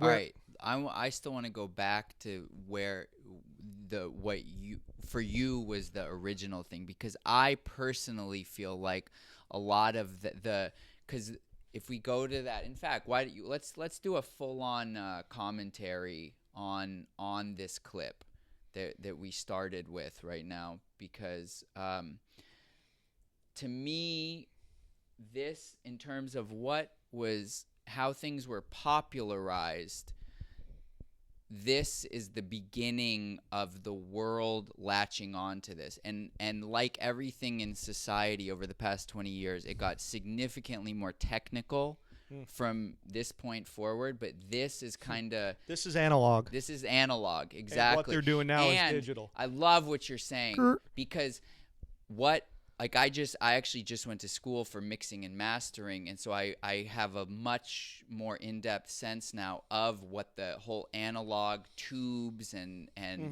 all of these things, the color and the saturation, amplifiers, like how they made them back then. Why there's this beauty in analog. And I feel like the reason I keep coming back to this with the Liquid is I personally feel like this has something that in some ways has been lost. And here we have the guy, and it's like, I would like to do our best to kind of dissect what this thing is so that it can be re-injected, because what's going on right now in music is that that's exactly what's happening.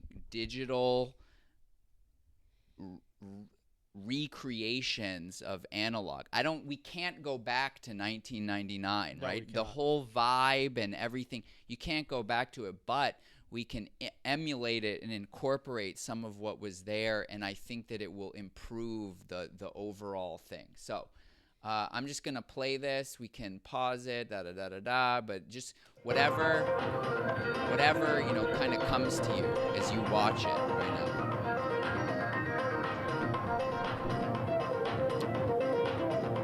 Yeah, Jen says big Liquid. Yeah, it's big Liquid. Yeah, it's big. All these kind of I feel like the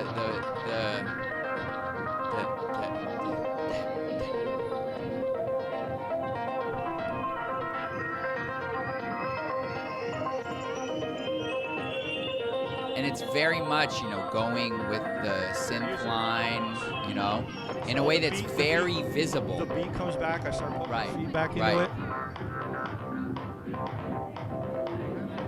And you were saying, I can't remember if this was before we went live. This is like the Philly shuffle. This is like a yes. Well, it's a legitimate house move, but I didn't know what the hell was what back then. I just put it into what I was doing already, and then I built my flow kind of on top of it. And you notice my arms are not competing with my legs. My legs are not competing with my arms. Everything is kind of like in its place for the most part. And if I have to break flow, I do, but I still keep the beat. And then watch, I'll bring it back in here.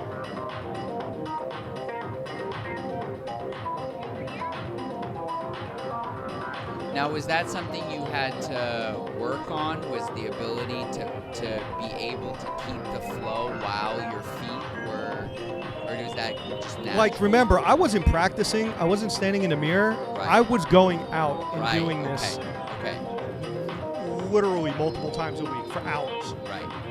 So that's my buddy Aaron. He's the guy that passed away, the first one. This dude over here in this other jacket, his name was Jeff. Okay. But yeah, it's kind of crazy. So this is where I first incorporated the photon. Okay. Right. No, it's coming. So the reason.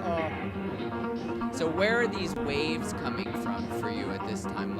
Okay, watch. Just let it play. Yeah, I can go up. I can go down. But if you notice, I can wave with my right arm. I can't wave with my left arm. So my waves don't go all the way through because I couldn't do it yet. Yeah, sure.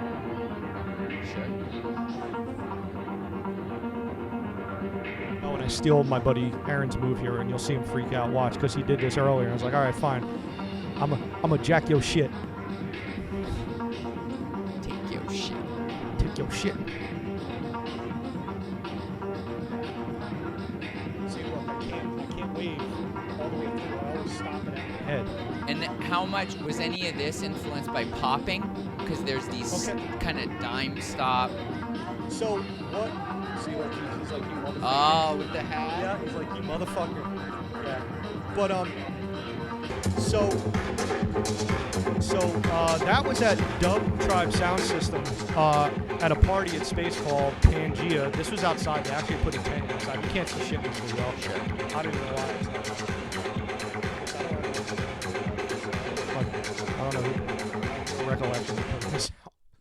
But anyway, so the whole thing with the video was just me, like I said, just being me. Like I didn't know I was being filmed.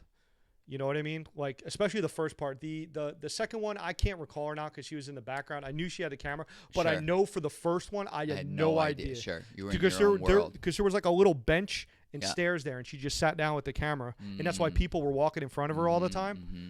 So she was just filming me back in the cut, and I had like no clue. Mm-hmm. And the whole waving piece, so as part of like, I want to say the Floor Awards from Boston, 3D, Shallow, for Days, like all those. I want to say they're called the Floor Awards. I'm not. Yeah. Okay. Or at least, Shallow Domino. Right. So, sure. but there was another dancer with him that most people don't know. His name was Big Carl, like 6'5", had like a septum piercing back before people had him. Dude was intimidating as hell. Huge dude. Had muck tattooed on his stomach. Really good waver. Tutter. He used to be able to glide. I got a picture of him somewhere, but I remember he came up to me. He was like, "Hey man, you got a really nice wave." And I was like, "Huh?" He's like, "You got a really nice wave." I was like, "You're not going to beat me up?" He's like, "No, man, you got a really nice wave." I was like, "What do you mean wave?" He's like, "This." And I was like, "You show me how to do that?" And he's the one that kind of like, "Oh, there's waving? I don't even know what that is." And then that's when, like. Is this before this clip? Yes. Okay, yeah. Yes. Big Carl, a.k.a. Muck. Okay. Yeah.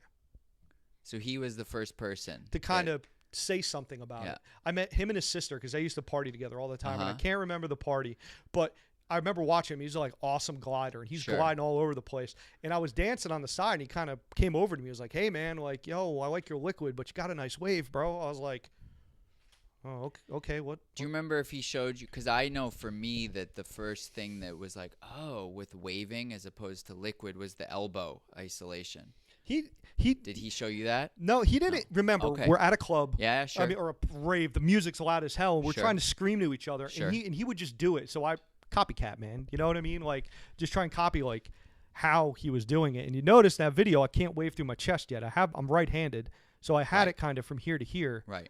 And then it would stop here, and then I would throw it out this side because that's. But that whole. Yes. To get it. Yes. Didn't have it. Yeah. Didn't have it. I can go down and up. And I think I just got that, like, when that was there, because I kept doing it because I think I was kind of proud of myself. Yeah. But, like, yeah, it's pretty funny. Who did somebody teach you that? The body wave? That's what I got from Carl. Like, Okay. He showed me, like, some of the rudimentary stuff. Segmenting. Yep. Yeah. Basics. So, yeah, and then I just tried doing it. Yeah. And then met Tony Flo, and he's the one that showed me the boxes at that one party. And that really screwed up my liquid for probably like a year and a half because I kept trying to shoehorn it into my liquid. And it just doesn't.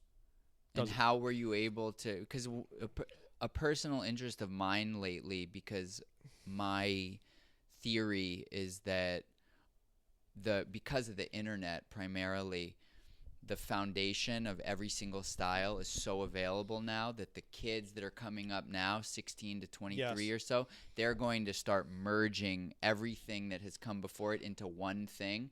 And what I'm thinking about a lot is like, how do you actually merge a style? And my current kind of working theory is if you have the same underlying groove and rhythm, you can actually, if you pick the right groove or rhythm, you can actually shoehorn all different kinds of movement into it in a way where it looks and feels coherent. Well, so what eventually got I took from boxes, I guess you can say, it was like, the whole thing where you do it, function.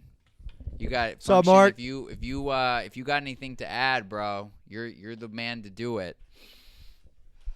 Closet raver. That's right. Back in the day, I remember. That's right.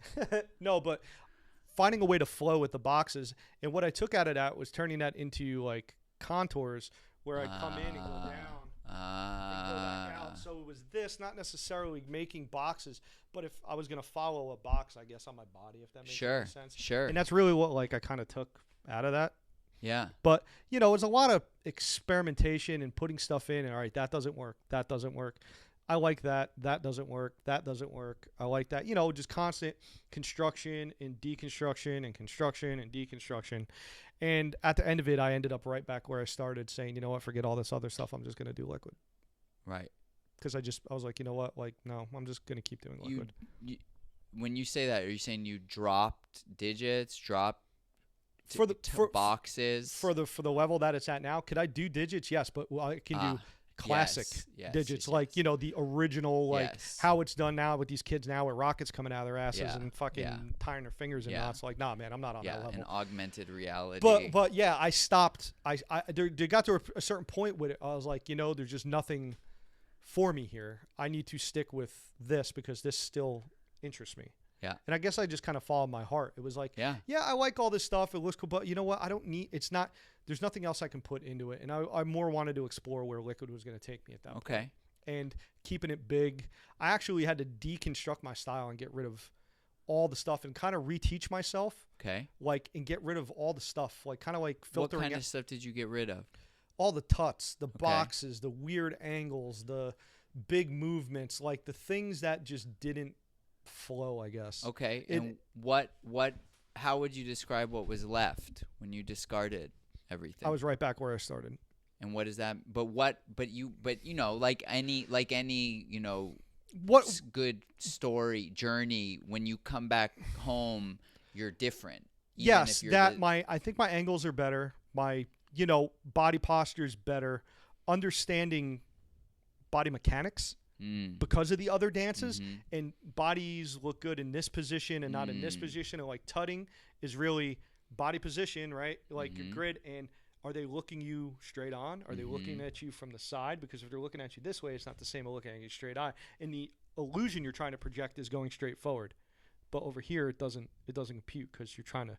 So how has that helped with your liquid, like more specifically with the body mechanics and the understanding of how illusion works? It showed me the spaces between spaces in my liquid where I can do different sort of threads, pull things out, keep things, what's the word? I made it more intricate by simplifying it and not trying to do too much. For a while, I think I was trying to do too much. And I got rid of a lot of the fluff is the only way I can do it. And it really helped me with just my body mechanics and posture and understanding like how people are seeing me and which way, like if I'm trying to look at somebody over here to turn and face them, you know, or, you know, like it's the illusion, because it's an illusion based dance. Like if you're not looking at the illusion from the right angle, is it an illusion? So it sounds to me, it's more like, you, rather than just being able to do it, you know, you're like, more in control of what people are seeing. Yes, in that, like, I'm not doing somebody else's dance. I feel like with boxes and, like, you know, digit, like, and all that stuff, like, I'm trying to shoehorn somebody else's movement into my movement. And I guess that, like, I really just kind of wanted to cut out those distractions. Like, I understand their place, their purpose. I can do them to a level. Yeah. But it's not, I guess, what just I enjoy doing. And I just decided to just stick with liquid pretty much. And so now that you've come back to that, if somebody was just starting to get into liquid now, how would you describe what the foundation of the dance is to you? At this point. So what the foundation of the dance is to me, I think, is not what the foundation of the dance is now. And I would direct them to probably somebody younger than me, if they wanted to get into it, because you're going to learn it. Oh. You are going to learn it my way.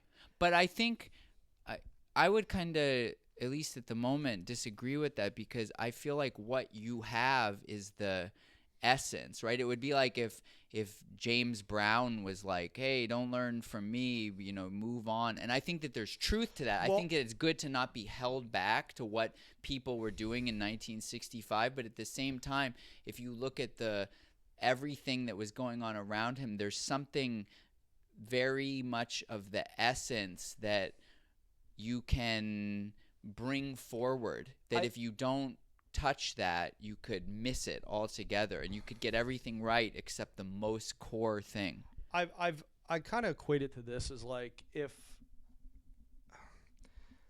we're in a society of monumental progression, right? So we've advanced more in the last 50 years than we did in the last, like, whatever it is, 100 years, right? And 1,000 years. Yeah. like I'm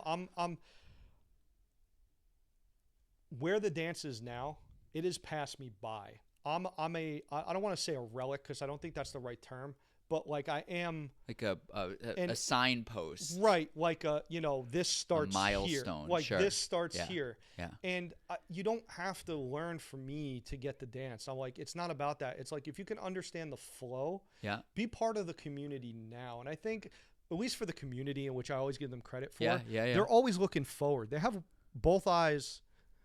Where are we going? Like, they're always trying something new, always trying something innovative. Every time, like, I see some of the guys that learned from us, Yeah. I'm like, wow, that was really cool. Like, I get it. I see what they're doing. But I think that if people wanted to learn, I think, like, we should be looking forward. And I'll always be here. I'm not going anywhere. And I guess I'm kind of like the spiritual sort of, Yeah. Sure. like, hey, Yeah. like, and I never tell anybody they're wrong. You can do Yeah. like, I'm not sitting and say, hey. So what is the like the shamanic elder spiritual wisdom of, like, having been the fact that it's a long journey? Like, that's what, for instance, that's what I got from Skeeter Rabbit a lot, was this idea of the dance being bigger than me, of the idea that this is something that is going to grow with you as you age. Mm-hmm. Like, all of that stuff was incredibly valuable for me, especially in the dip points where Mm-hmm. I felt plateaued. Mm-hmm. It felt like I don't know what I'm doing, right.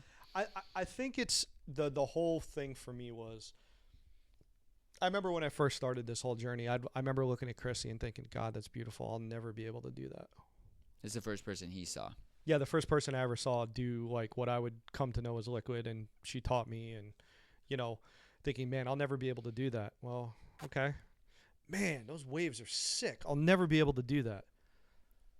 Time, practice, was able to do that. Hey, wow, so the thing I learned from dancing was self-confidence, in that anything is possible if you're willing to put in the work. Some things come easier to people, and I think if you have to find the right information, like the internet, there's all knowledge, no wisdom. Ton of knowledge on the internet. There is zero wisdom. Mm-hmm. Like, you can find 5 different videos on, like, how to wave, but how do you know which one is good information? Or to pop, where people are doing it with their shoulders and you throw your back out because you're doing it all wrong.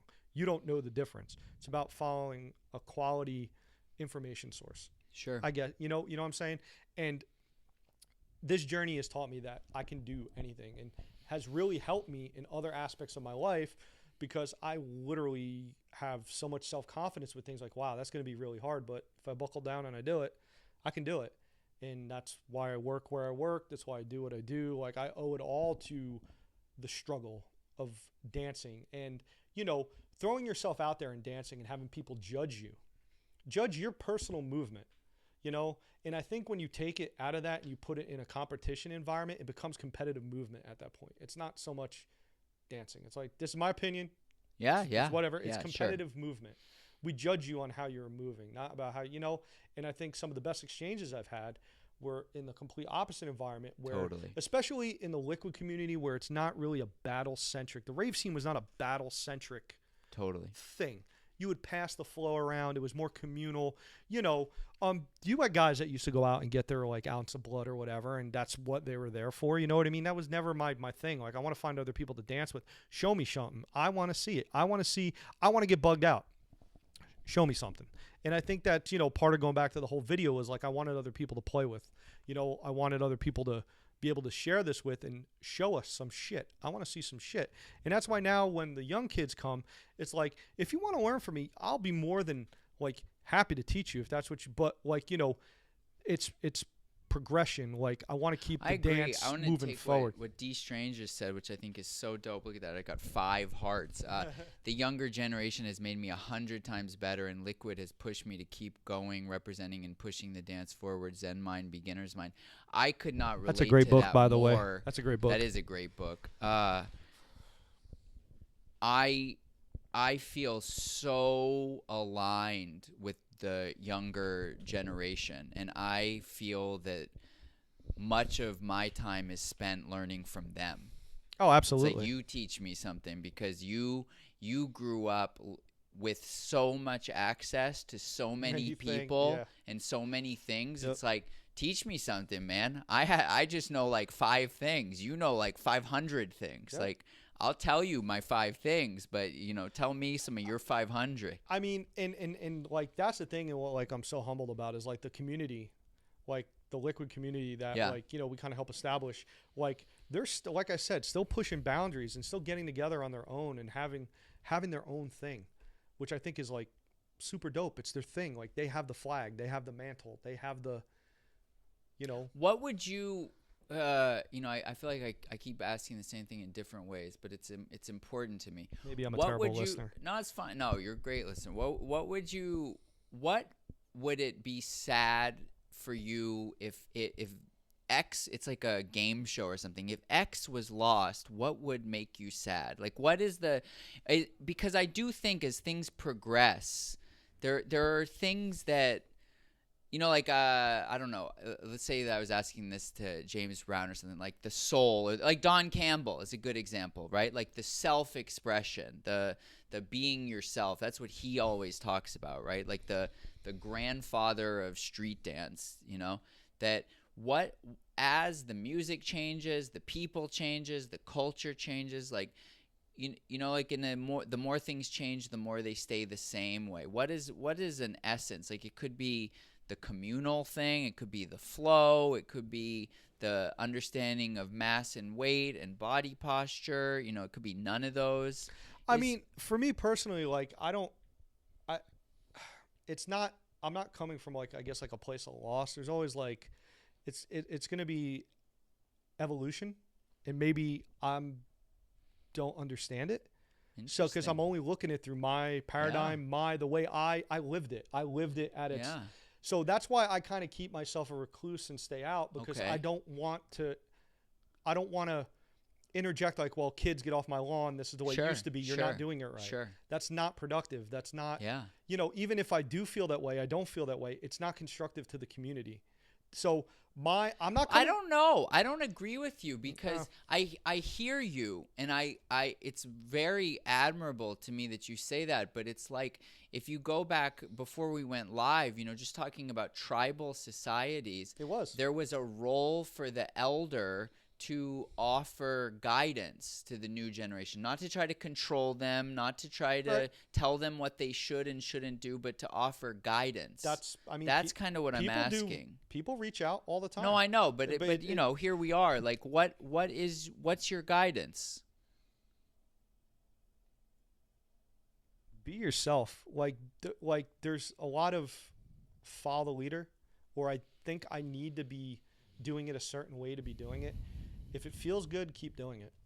If it feels good, like keep doing it. Like I said, I'm not a very mathematical Yeah.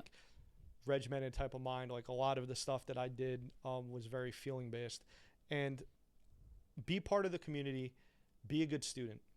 You can't learn if your cup's already full, right? You gotta learn the history, where it comes from. So when people ask you about your dance, you can speak intelligently.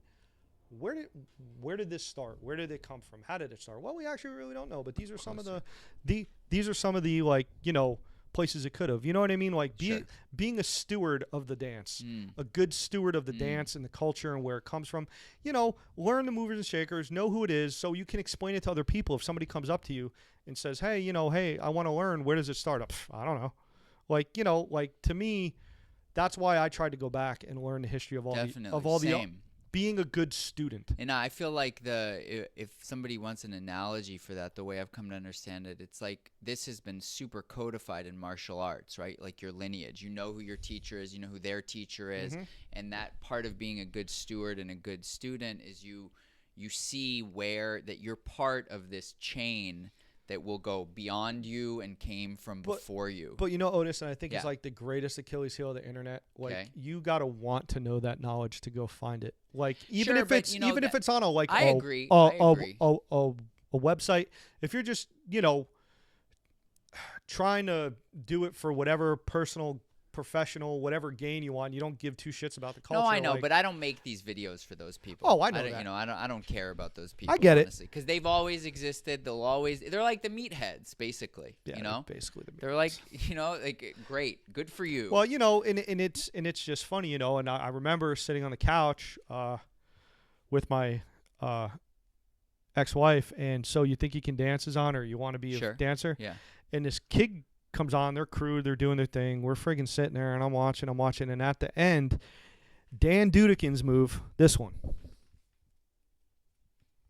He does that at the end of the video. The whole panel goes crazy. Yeah. His name was Tony Tran, and he called it. Right. They asked him what the name was. He said Magic Fingers. I literally threw something at the TV. Yeah.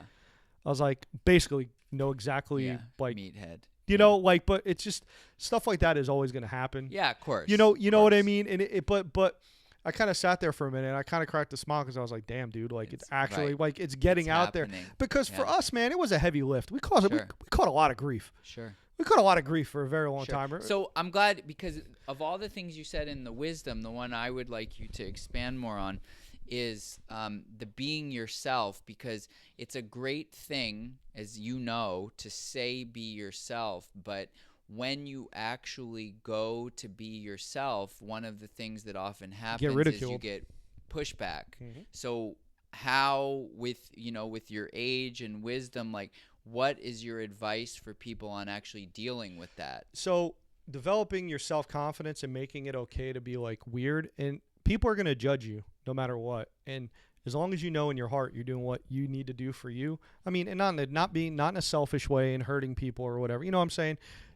If it's good for you, do it, and don't give a damn about really what anybody else says. And that's one thing you can't give to people. You got to live that life experience to get to that point where you're just like, I'm not self-conscious anymore. Were there moments when you had sort of like specific moments where you had sort of breakthroughs where you were getting some amount of pushback, or like what you guys are doing is not this or not that, where you remember just deciding like, I don't care. I don't care what they say. Like, you know, when you went from caring to not caring. It just got to a point where you realize you're not going to make people see your point. There's nothing you can shout it from the highest mountain, and just, couldn't tell you the date, but there just came a point. It was like, screw it. I don't care anymore. Exactly. I don't care anymore. I'm just going to do it. Yeah. And the cards are going to fall where they lay. Yeah. And, you know, like, especially with like the popping community, because like, I think they're becoming more receptive to it now. Way more. And I think Elsewhere and Skywalker in the Detours cats who already kind of had street cred in the West Coast popping community, kind of like definitely helped. Yeah. You know what I'm saying? Like, it was outside the box of stuff that they were doing too. Like, we're both kind of on the same sort of track, but just in different ways. Like, you know what I mean? Yeah. That very abstract new way of thinking, challenging old norms on the way things are done. Coming from electronic music, not coming from hip hop or funk or you know. Yes. And you know,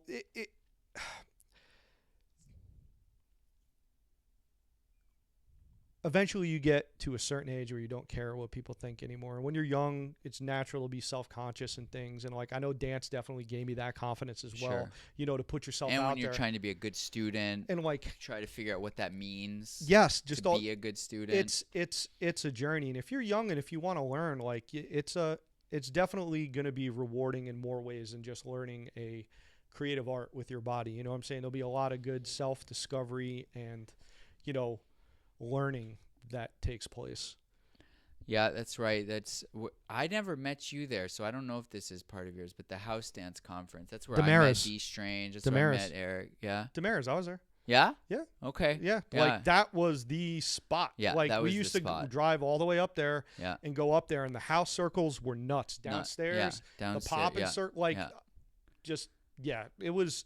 That I would say that to me is the cornerstone of my dance, is seeing like Brian Green, and Adesla, all Stretch, Disco Dave, Jazzy, Marjorie, Beast, Shock-a-Lock, Beast, just killing Steve Glavin when he would come, just killing, and that's where I was a good student, and I hung back and I watched. Yeah. And I watched and seen, like, you know, really taking it in, like watching. You know what I'm saying? Like it was definitely like a learning pilgrimage for me to go up there and be same. around that level of dancers. You know what I mean? Because this is back for what, 2003, Yep.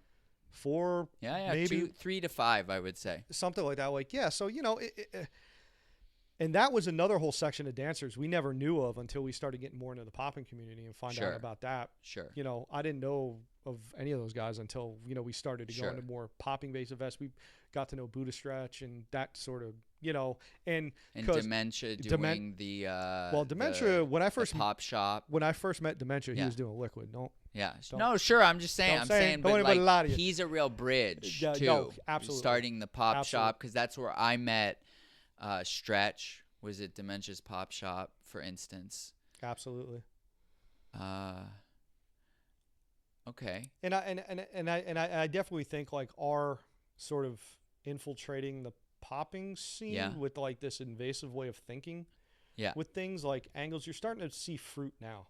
I agree. People completely. are working with like fingers are not just, oh yeah, well, it's not tricks anymore. It's actually like, holy shit, people are doing stuff with that. Like, the Liquid, you got poppers messing with Liquid now, and it's I want to see what they're going to do with it. I'm so excited to see like these world-class like dancers who do go out and compete at these events, where they're at, taking the fundamentals of Liquid and seeing what actually comes out of that.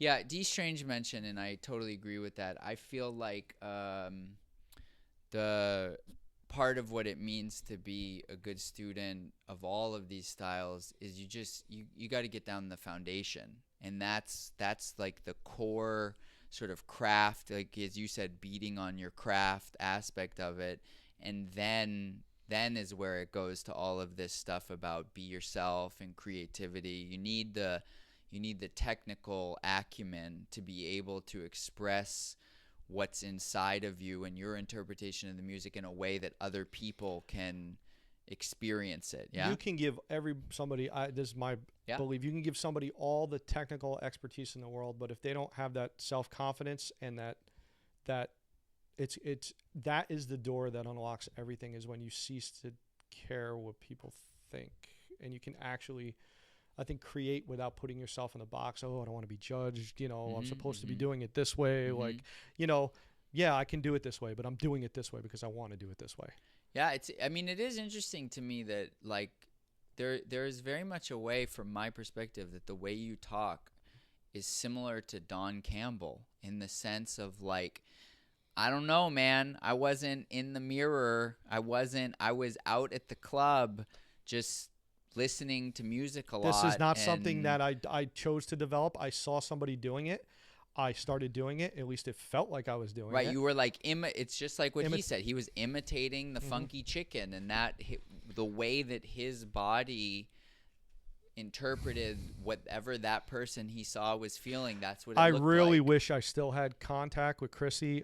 I got a hold of her after we made our video, and I actually went and I showed her.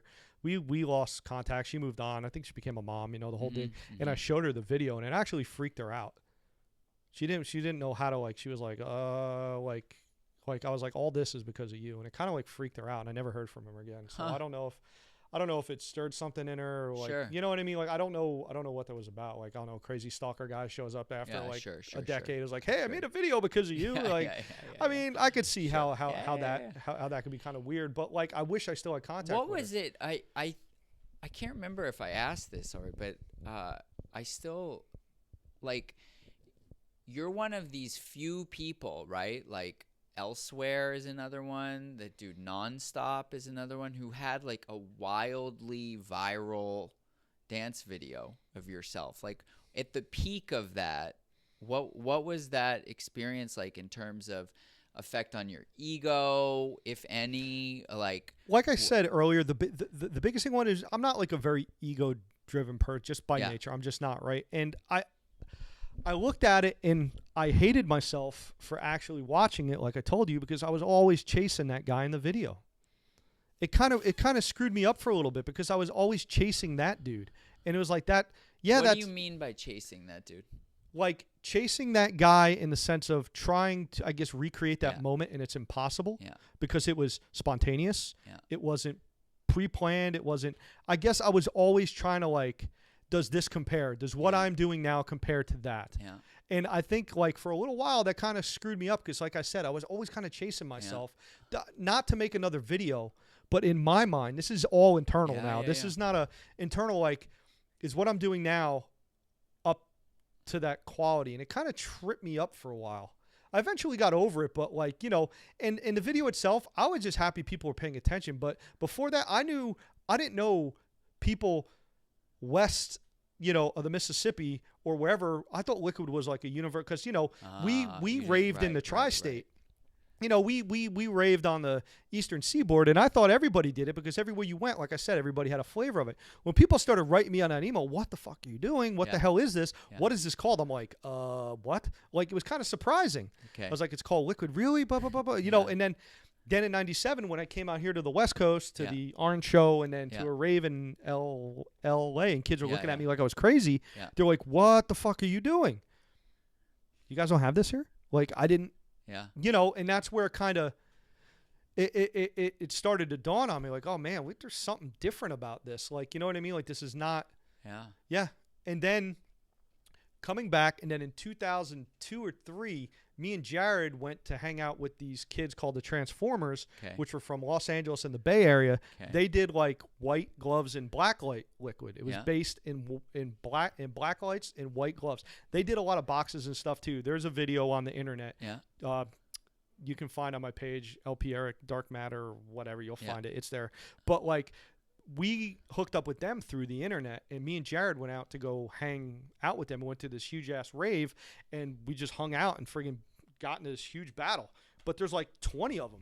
I'm like, Jared, I'll take the 10 on the left. You take the 10 on the right. Like, it was nuts, but they had a very unique of their own style. They had routines together, like doing boxes like together. Like it was definitely influenced. And I think that crew, because they were up and down the West Coast, is what actually influenced the finger lights now. That crew, because they were doing it in black lights before the lights. And I think the gloves stayed, the black lights went away, and somebody else just started putting the lights in the fingers. The first tutting boxing people I ever saw were Dementia and Hypno, with strobing and boxes. Hypno, yeah, dude. That's another one. He was a big party guy. Yeah. He was at Whistle. I saw him at Whistle. Yeah. Yeah. Yep, with Tony Flo and all them. Yeah. Like. And I feel like he was one of the first people I saw strobing. Well, yep, he used to tick too. Top. He used to tick too. Like, yeah. Before I saw Flat Top, not before Flat Top was doing it. Yeah. But yeah, man, like it was really kind of surprising in that how after putting out the video, like it just kind of went everywhere. Yeah. And then the next thing you know, we got these kids in Toronto that like hit us up. Either right before or right after we dropped the video, like, and we were talking to them for a while. They would come on and troll the reflective message board, but they use the white gloves as well. Sometimes black lights, sometimes not. But this was in Toronto. There was this kid named Clockwork. Okay. So they write us up, they write us, say, hey, these guys up here, they've been doing it forever. We invented Liquid. Say that again. We invented Liquid. Okay, show us footage. They couldn't produce any footage, but they kept coming back. Show us Liquid. Yeah, I mean, we invented Liquid. We invented Liquid. So literally, there was a party that they were all going to be at in Toronto. Sure. I rented a van. We all got in it, and we drove to Toronto in a drop of a hat, showed up at this party, and said, show us. Out of nowhere. And they didn't invent anything. Always. It's but, like, story. when you say you're going to claim something, like, we wanted to go see. Sure. And this kid Clockwork ended up showing up. What is he? Well, I've heard this. What's MKG? Mr. King George. I don't know. What is that? He was another one of our early followers, student friends. Okay. David. Sure. David. He did a lot. He did a lot with digits. Who brought that up? JC Tanner. A couple people have brought it up. Yeah, Tanner. Yeah, no, I haven't talked to him in a while. He kind of fell off the internet. I don't Sure. know what happened to him, but Sure. I talked to him pretty regularly for a while, and he used to come around to a lot of our stuff. So I don't know what happened to him, but he was definitely. Hey, I feel like this is a good time if people have questions. That good starting. It's a good time to start asking questions if you have them. I feel like we're reaching the point where we're Oh, hey, Dave. That's him right there at we're the bottom. oh, that's Mr. King George? Yeah. Oh. Hi, Dave. You changed Well, your name. Well, how about that? He's here. Okay. Um and is there any footage you would like to, like have on the record, not even necessarily of you, but things like, I know you sent me some stuff earlier, either that or other stuff that would be good to have on this as just like a documentation for To people. understand the culture, I definitely recommend Pump Up the Volume, The History of House Music. It's a 3-part thing available on the internet. If you share out the link maybe to my Google Drive, it's in there. Okay. The primer to how the rave scene and pretty much everything that came out of that started, from it starting with house in Chicago, going over to the UK to Ibiza back to the UK, created Shoom, created the the Summer of Love, like all that stuff. Paul Oakenfold was a big, like all those guys. Then Frankie getting booked to go over to the UK. Right. Holy shit, I'm bringing this back. Comes back to New York. Frankie Bones gets booked as a DJ in the UK, and then comes back and sees that he could create the same raves. thing here. Yes. Storm raves, probably the most legendary. But I mean, I'm cutting it down so of much. Of course. But literally, this documentary is the best thing I found about, with names, places, actual music tracks, who's who in the zoo, where it started, dates, places. Like, it's amazing. It's the best one I've ever found. Mm-hmm. It was on the BBC, I think, just never released here in America. Mm-hmm. But yeah, it's amazing. Yeah. Drum and bass, Goldie, Inner City Life, like how that whole thing came about and how that. Yep. And it wasn't the main DJs, it was the promoters. Okay. I like what Tanner said, because I'd like to know that too. Eric, help us make our feet move, because that's definitely a thing that I see with your liquid when I compare it to a lot of what I see these days, at least on videos and things like that. It's a lot of people that are doing interesting things with their liquid is so complicated they can't move their feet. Because if you move in your feet while doing the really complicated stuff, it doesn't work. It's not in balance. Like, it's become so complicated now that it's going to be really hard for people to find their feet, other than a glide or something like that, but actually to being able to dance and have a rhythm with it. Uh-huh. I haven't seen it. And does that do you have any personal feelings, good, bad, ugly, about that, or is not at all? It is what it is. It is what it is, because I was able to dance before I found these styles that I put in. You know what I mean? Like, I had rhythm. Thanks, Shinchi. I was dancing, but it's just when I found this, I kind of added it to it, and I never compromised my liquid or my dancing for my liquid. That always tried to keep them in balance. Yeah, I mean that seems like a should from my perspective. Let's go to Shenchi says, can you talk about the hybrid style digital liquid and when you first saw that coming up? Fu made that, like I talked about earlier, when watching the video of the cuttlefish come and take a fish out of its little honeycomb hideout on Animal Planet. Yeah. And that whole like snatching it, and then the fingers and the liquid just kind of sitting there. I'm going to give him credit for that, because he's the first person I saw doing it, and everybody, Little Phil, picked up on it. A lot of people. Little Phil's Frequency? Yeah. Yeah. They all picked up on it, and that's all Fu's kind of lineage is from that digital-esque liquid and not my orbital liquid, because me and Fu used to do big orbital liquid together. Yeah, yeah. And then he changed up his style to incorporate liquid and digits together. Because of this Animal Planet thing, or because of Code Red, or when Fu explained it to me, yeah. he said he was watching Animal Planet and he saw this cuttlefish come out, and kind of just sort of jogged his memory, like, hey, because it looks so cool, like coming out and grabbing it. Yeah. So he had his hand like coming through. So instead of like we used to be doing it like this, opening up like your hands. So This is the digital liquid. That's okay, right? That's the digital liquid. Yes. Yes. As opposed to the one that's like this. Yeah. And when you feel those for yourself, how does one evolve into the other? What is like what do you have to get to add the digital part of it? So, see, it's kind of a skewed question for me because I know them as two distinct separate dances. Oh, A lot of the people now, it's all one thing. You see it as one thing. Digits and liquid are synonymous together. Like they do them both together. Where a lot of the original heads, digits was digits, liquid was liquid. We used to do digits, stop, do digits, sit down, do digits, and then Foo started doing digits with liquid and kind of incorporating the flow as we got more nimble with our fingers, and we were able to incorporate it. right. That's how it just kind of naturally went. And once was it the kind of thing like the iPhone or something, like once you see it, it's like obvious this is the next thing. Yes. Yes. So absolutely. it wasn't like, what are you doing? It was No, like no. that. Oh That. shit, you figured it out. That. You cracked the code. Yes. Okay. And then we all started messing with it, and it kind of went from there. And then we never looked back as digits and liquid as a separate thing. They were just kind of together after that point. Okay. So liquid today is actually digital liquid. It's a hybrid of liquid and digits.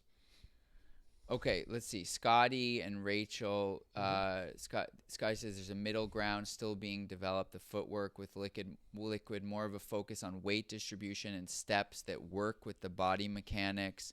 And Rachel says levels to help give liquid a full body focus.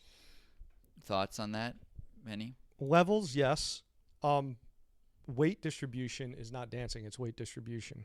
Okay. So that's where I'm going to stand on that. Like, you notice, like, if I stop moving my feet, like you see in the video, Yeah. I'm still dancing. Uh-huh. And then I start doing it again, Uh-huh. and I stop. Uh-huh. And I'm still dancing. I'm still getting Uh-huh. around, and I start Uh-huh. doing it again, and I stop. It's not. I don't have to think like, okay, move feet here, stop. Where does this dance come from that's in you? Because what I just saw, Tabot has been teaching me, like you have it, Mhm. and a lot of people don't have it, what he calls moony or fake disco, which is the ability, it's basically like the head isolations. Mhm. It's this part of it, Mhm. to be able to move this without your head, like not like this, but like this. And I want to that's- give yeah. credit. So I want to give credit to. So Philly had a great house music scene. Okay. Dancers. Me and my buddy Chris used to go to all these house music nights where it was strictly house music, like soulful house music and house dancers. And I got into doing that. So by watching them, I think I picked Did up anyone show you anything, or was it yeah? Okay. dude, everything was scheming on people. And were you, I'm surprised actually that this is the first time I've even thought of this, but like, I would assume that Philly's house dance scene was primarily a black thing, or no? Is that incorrect? No, it was a mixed crowd. It was a real mixed crowd. It was a mixed Okay. crowd. Like Okay. it was definitely a mixed crowd, not predominantly black by any It wasn't sense. predominantly No, anything. Philly's a pretty good melting pot. Okay, So we had okay. all types of dancers, and there used to be a party out here on the West Coast at the Coconut Teaser on Hollywood Boulevard called "Does Your Mama Know?" Okay. thrown by Marcus Wyatt. Oh, Me and my buddy Chris used to fly out here Really? just to go to that party. It was dark. 90s? It was Or yes. Okay. It was dark. It was dingy. We would get in line because it didn't open till midnight or Yeah. 2 in the morning and Sure. went till like noon the next day. People used to go home, take a disco shower, come back. But a bunch of our friends, Chris Udo, Deep Sea, and the Wamdu kids, which were very well-known house DJs in Philly, got booked out there. And my buddy Chris knew about it for years because he was partying out here before I met him. He was like, dude, they're going. We got to go. And then we kind of made it our yearly tribal, we're going to Does Your Mama Know? Like, Okay. we got to go to Does Your Mama Know? And that house scene really helped develop my groove, because the music, you know what I mean? So I brought that Do into you my life. feel it's funny, I feel like I'm repeating a lot, but do you feel that the current generation would be well served to have more of a focus on groove, or again, not necessarily, like it is what it is? I mean,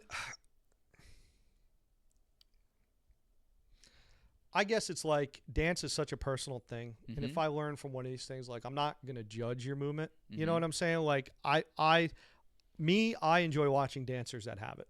Yeah, same. I enjoy watching dancers that have it. I can see, oh yeah, you're technically proficient, dude. Everything. Right.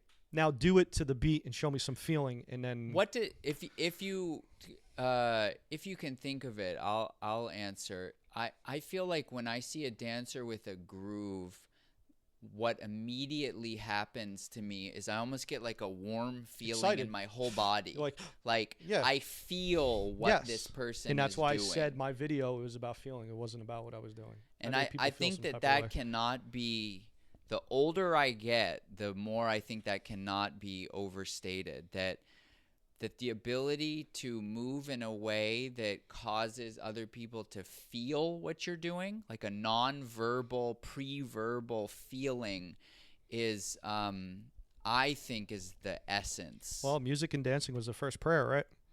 It's something intrinsic in us. It's something beyond all this stuff. Right, words. We and connected through music and dance before words. Before we had words, we were grunting and hitting people on the head with clubs and shit. Like, still, that was there for us. That's something spiritual that I don't think humanity can ever get rid of. You know, that thing that it binds everybody. Every culture loves to dance. Every culture has dances. Every culture has that thing. And like, I might not know how to speak French, but I can dance with you and we can understand each other. Right. I might know how to speak Italian, but we can dance together. And I mean, how many times you've been on a dance floor like that don't speak the same language with you, and but you're sitting there like still. I mean, case in point. So the Roots used to throw a hip hop night in Philly at this club called Fluid, right? Questlove used to spin, right? So I used to go there to dance because I love dancing the original hip hop. Like, I love it. Yeah, I So remember. it's Why so do I much- associate you with Rakim? Didn't you? Did you Yep. have? Yeah, you have videos. He's one of my Yeah, favorites. Yeah. He's one of my favorites of all time. Yeah. And he went from playing a song like that to Nirvana, Smells Like Teen Spirit. Oh. And there was black, white, Asian, blue, Jew, Gentile, sure. like jumping up and down, jumping the whole club. Everybody knew the words. That's music. That's what it is. That's that thing that I wish as humanity we would get back to and realize we're more alike than we are different. And I think music and dancing is a vehicle for like cultural understandings and stuff.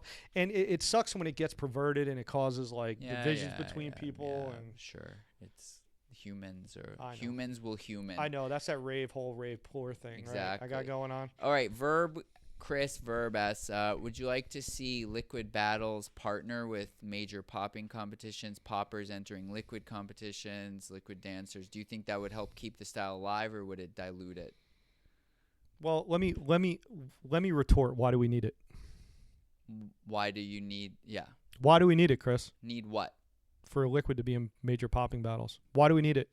I would say I'll retort. I'll take that retort. Exposure. For what? For people becoming more aware of the not only the existence of the style, but how they could have a lane with it. We've been on the internet since how long? We've Sure. always been here. Sure. You want to find us, you'll find us. Find the community. I don't mean me or just Yeah. the community's here. If you want to learn, you see something you like, we're here. Just put in liquid dancing. You'll find somebody that knows somebody that knows somebody. The community is still that small that we're all 6 degrees of separation usually. And most of the community like knows everybody. I mean, if it's going to go that route, that's fine. You know what I mean? Like I don't necessarily think it needs that to be legitimized or Sure. to get that sort of exposure. I mean, if Chris keeps doing his event every year, like that's Verb, that's the guy that Yeah. throws Confluence. Yeah. Like if he keeps doing that every year, it'll get bigger and bigger. And the next thing you know, like how did Just About start? Right. In a gym somewhere, right? Right. Look at it now. Right. Why can't that be like for alternate styles like Liquid and Digits or illusionary Sure. styles? You know, and Liquid and Digits is also really kind of embedded with like the flow arts community, juggling, stuff like that, because it is sleight of hand and movement, and it kind of like go together. Yeah. There's a guy in Baltimore that contact juggles and does Liquid at the same time. Yeah. It's ridiculous. Yeah. And he's good at it. Yeah. But I'm saying like we have our own community to build. Why do we keep trying to shoehorn what we're doing into a community that, you know, is not we got what we need here. And I think it's just like I mean if that's the way it goes, I mean, man, that's not up to me. But I'm just saying, like, personally, I would like to see us develop our own community with our own rules and our own things.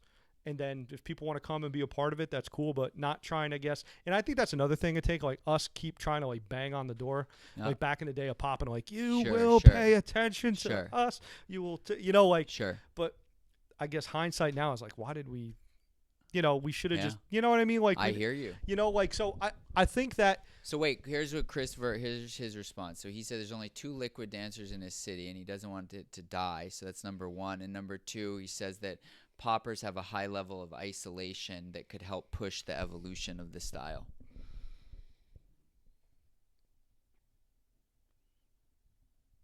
But just because you have 2 dancers in your city doesn't mean it's going to die.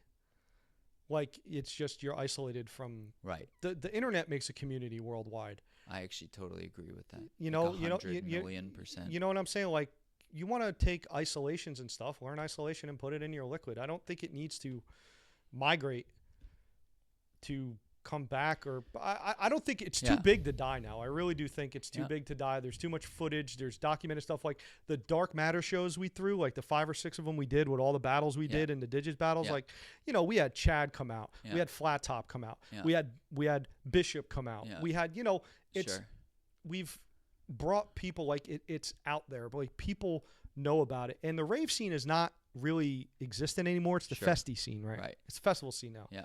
And the rave scene will come back around again in another 10 years. And then the festival scene will come back. Like, I think it's big enough now where I'm not so much worrying about it dying, but like I can understand the concern of being in a small town where you don't have, there's no scene.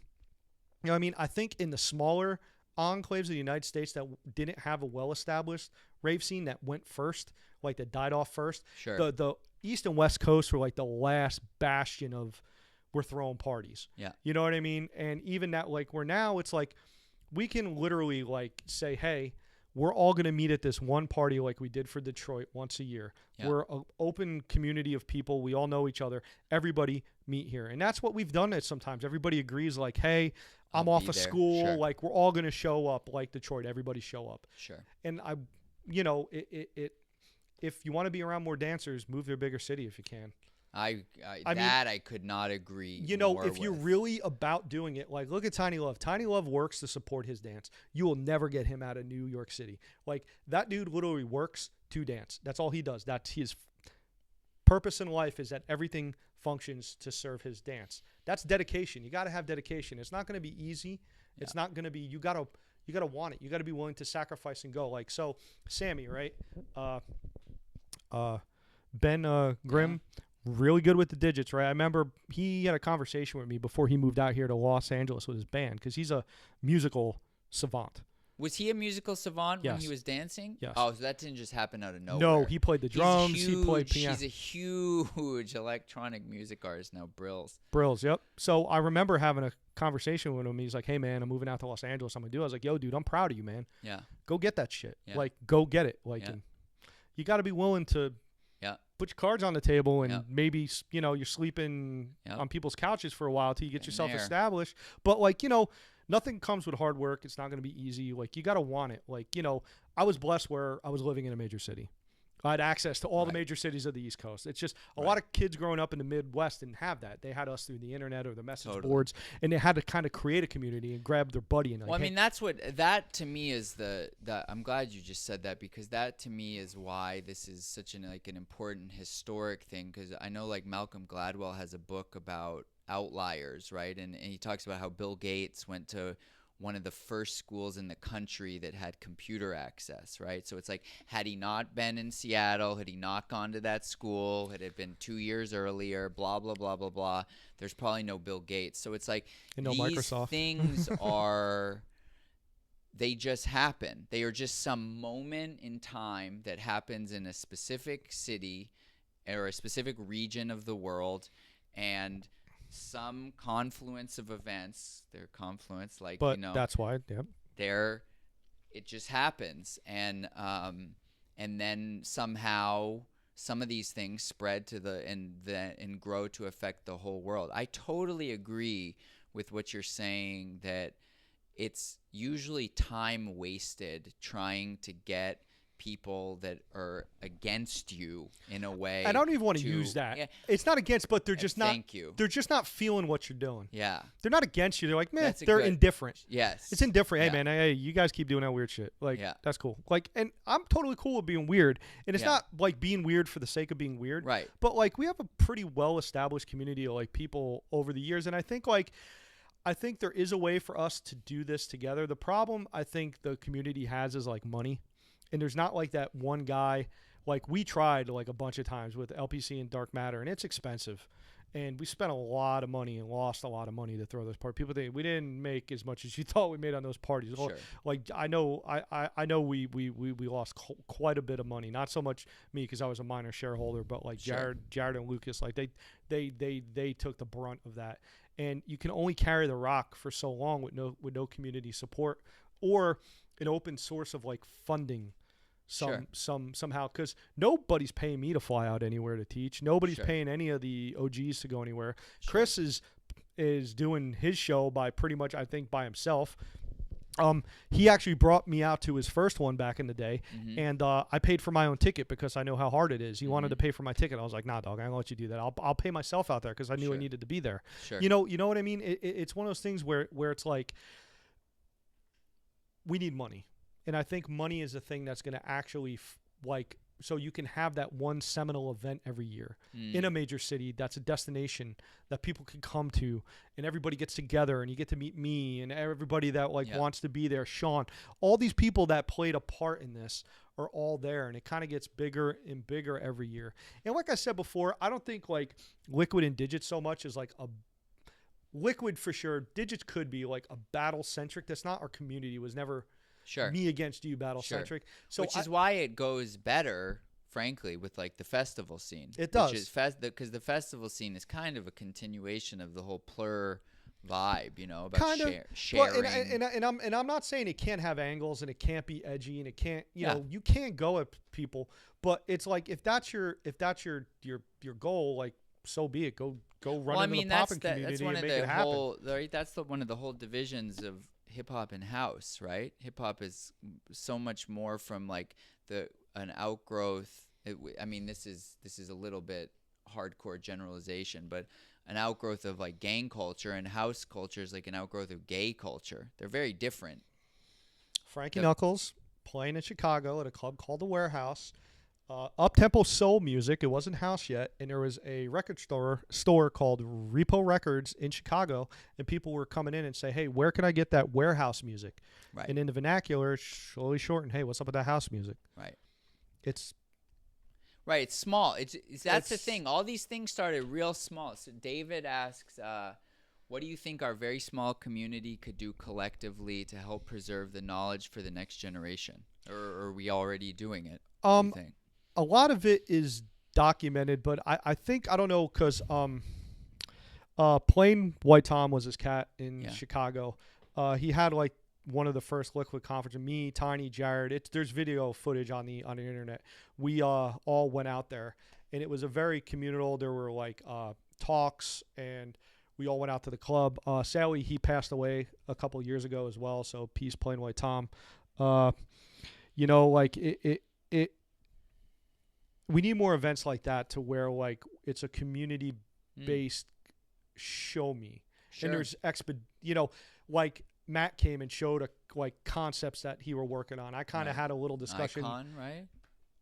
Matt Schaffner. Oh, yeah. Yeah, but I was an Icon too, yeah, right? Yeah. So, you know, everybody came and showed their little piece of what they were doing, and the community can kind of take that on board and say, hey, this is how I do this, or this is how I do this. And I think through that, like events like that, and if you have any web design skill, you're good at building a website, Sure. you're good at, you know, donate your time to the community and build something. Well, I mean, you know, I think one of the interesting things about the Liquid community is it's a highly, highly technical group of people. Yes. And my prediction would be that as crowdsourcing becomes more sophisticated, that this event could end up being totally crowdfunded, where there's no actual risk to one specific, because it sounds like one of the challenges thus far has been it's always one or a small group of people taking on a lot of risk. All the burden, a lot of money.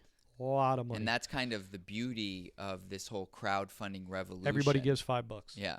But that's the thing, in having a committee of people that are entrusted in the in the community to shepherd that money correctly and make sure that the event is held properly. Like, that's a lot of responsibility. You know what I'm saying? Like, that's a lot of, like, in my perfect world, I want to have a club that's actually a nonprofit, but it's a museum to dance music, electronic dance music. And it is funded by donations. It's a complete nonprofit. So we sell alcohol, everything we sell, the waters, the tickets, everything is, we're not making profit. I'm not selling you a beer for $10 when I buy it for 99 cents. I'm selling you a beer for $2, paying back for the beer and putting the money into the, you know what I mean? Like, and it becomes self-sustaining, but it's actually a museum to electronic music. But it's actually, the building is a museum.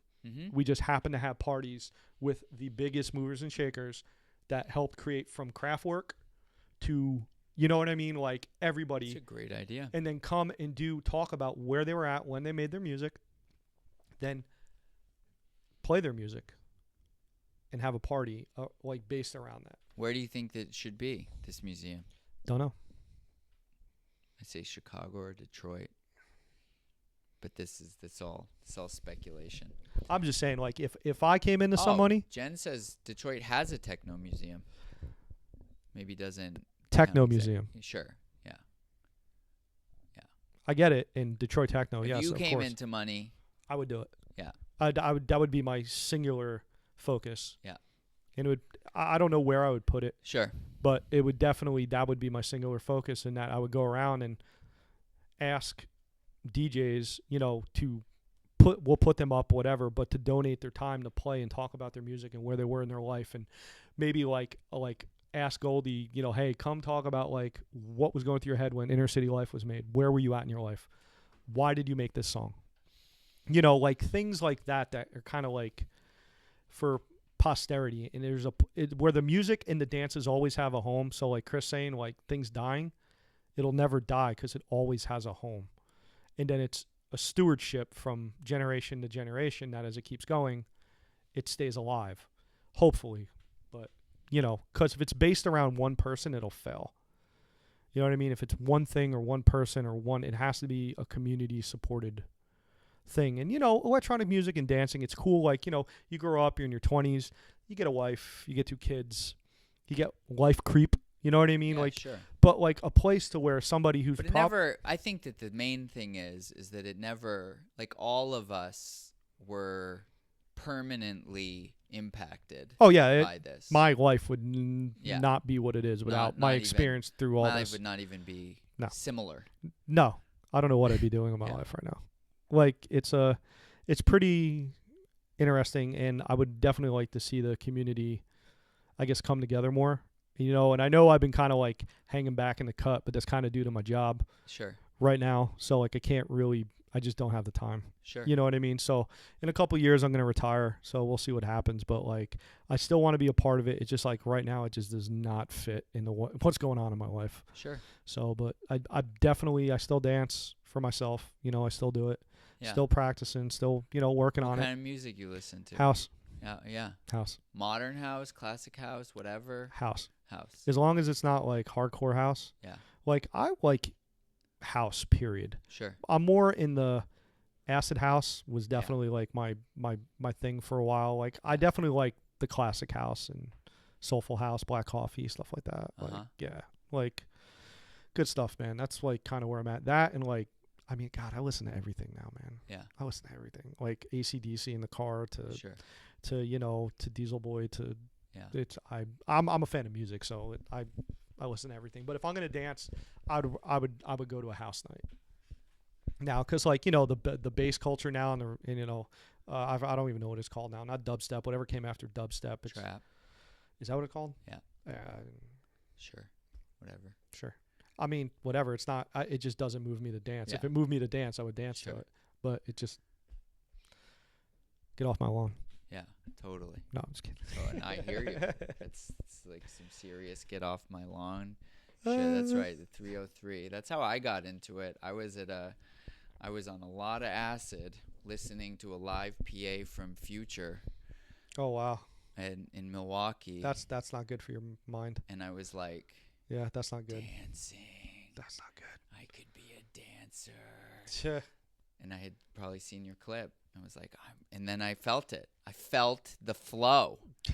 And the kid came up to me, just like you're talking about. It's such an amazing thing, man. It was because it's so personal. This one kid came up to me and he said Mr. Wiggles, and I had no idea what he was talking about. Yo, I gotta give a lot of props to Steve because we brought him, like he was in Philly for a show with the juggler Michael Motion. Really? Yeah, he was in a show. Huh. And we, got a hold of him through the internet. I was like, yo, dude, we want to show you some shit. Like, can we come see? Yeah. So we went. We bought tickets to the show. So it's after the show, and like Jared and Sammy show him digits, and he's like, "What the hell is that?" About it. Right? He's like, "I got to give you your ghetto pass on that. Like, I don't know what that is." He's like, "Liquid, you might want to look into waving a little bit more, but like the digits, like he was all about it." And then he came back again for something else, and we brought him to our club space where there's actually, or Motion at the time, whatever it was, clips on the internet from that night of him bringing into the club and dancing. Like, it was a great time, man. And he was like, he gave us some really good advice. He's like, do your dances to your music. He's like, do your dance. He never said we were wrong. He never said stop doing it. Never said you were, you know what I mean? Like really open-minded, and like had a really good conversation with him about stuff. Like he's definitely like, if I had a dance idol, he would definitely be like one of them. Like his Wiggles 2 tape. Yeah. When he was like all bugged out and like that was like New York popping, like bugging out, stealing face, like being bugged out. Like that was my favorite tape of his. I must have watched that thing like a bazillion times. Like, yeah. Like Wiggles definitely like, yeah, he was the king. Yeah. That was kind of, it's funny that in terms of the history, that's kind of how the Electric Boogaloos got like, oh shit. It's like once Wiggles is in the Electric Boogaloos. Just saying. Wiggles was he was the biggest by far. But nah, man, I gotta give him a lot of respect, man. He also, when people asked him about like stuff, he actually brought up Liquid Pot Collective, and like he brought me like, he actually threw props at us, and I give him much respect for that. He didn't have to do that, and I really appreciate that. Yeah. Yeah. Cool. This is how do you Eric, can you talk about is there anything more to say about LPC meeting Wiggles? There's been quite a few questions about that. I mean, basically like the night we brought him to the club, like we took him up, and there's video of that too. Yeah. Actually in that file that I showed you, where he came like kind of backstage with us and was showing us a bunch of stuff. Yeah. And just talking to us and exchanging back and forth. Was the stuff he was showing to you guys pretty new to you at that time? It was new for the fact of his take on it, and like hitting correctly, and like waving and the tuts and how he would tut. He's got them really wild like wrist roll tuts, like for sure. Right. So just basically just the mentality behind it. It was a lot of like what's the word, like cleaning us up. You know what I mean? Like, okay, that looks good. Tweaking that a little bit. Like, no. You don't want to do it that way. You want, like kind of like giving us a skinny. Yeah. Like, which was definitely dope. And actually coming out and dancing with us, like, come on, man. Like, I'm dancing with Mr. Wiggles. It's like my idol, bro. Like, like that's, like having like a fanboy moment. You know what I mean? Like, it was very, very cool, man. He just a very cool cat. Drank a bunch of beers. Like, it was cool, man. It was definitely cool. Yeah, definitely cool. Cool. I feel like we've covered everything I think to cover. So you got anything? Or you feel? No, I mean, unless anybody has any specific questions about one thing or another, burning question on your mind, like, the liquid scene back then was very organic. It was very wide open, and just through time and practice and attrition and a lot of people putting their flavor on it, it's sort of all boiled down into like, where the state of the community is now, which is technically like beyond like whatever I thought it could be. Sure. It's literally like 10 orders of magnitude beyond that. Like I can't even, Right. I would like to I'd like to see somebody pick it up in a sort of like in a dance way, like in a more groovy sort of way, and see what they can do with it. That's kind of my challenge to the community. Like I want to see I want to see somebody like I hear you. like do something. I think it's a worthy challenge because I know that, these days, Brian Greene, what he's teaching, I always forget what he calls it. I think it's called like body orchestra or body percussion, but it's basically about polyrhythms, like one accent with the shoulders, one with the neck groove, one with the feet. So it seems like when you were describing how technical It's everything's very gotten, technical. that someone could push it and it would be super polyrhythmic where they're doing a technical thing up here and then a groove with the feet. And I would like to see more feet. That's just kind of my thing. I would like to see feet. Yeah. But that's me. That's what I like to see. But that's some get off my lawn shit for sure. I don't know about that, but yeah, man. Thanks everybody for tuning in. For real, man. I'm glad everybody showed up. Guys. I pretty much know. I think everybody that tuned in at some point. Sure. How can people reach you? What's the best way? Facebook? My Facebook page, literally Liquid LP Eric Philly, or my YouTube page, or that's literally probably the best way to get it. Or MySpace from our days. Yeah. Friendster. You know what? That's actually funny because MySpace taught me HTML5. I think that's how I learned HTML, is messing with my MySpace page, which is kind of weird. A lot of web designers I know. It's kind of funny, right? Oh, dude, I want this music to play.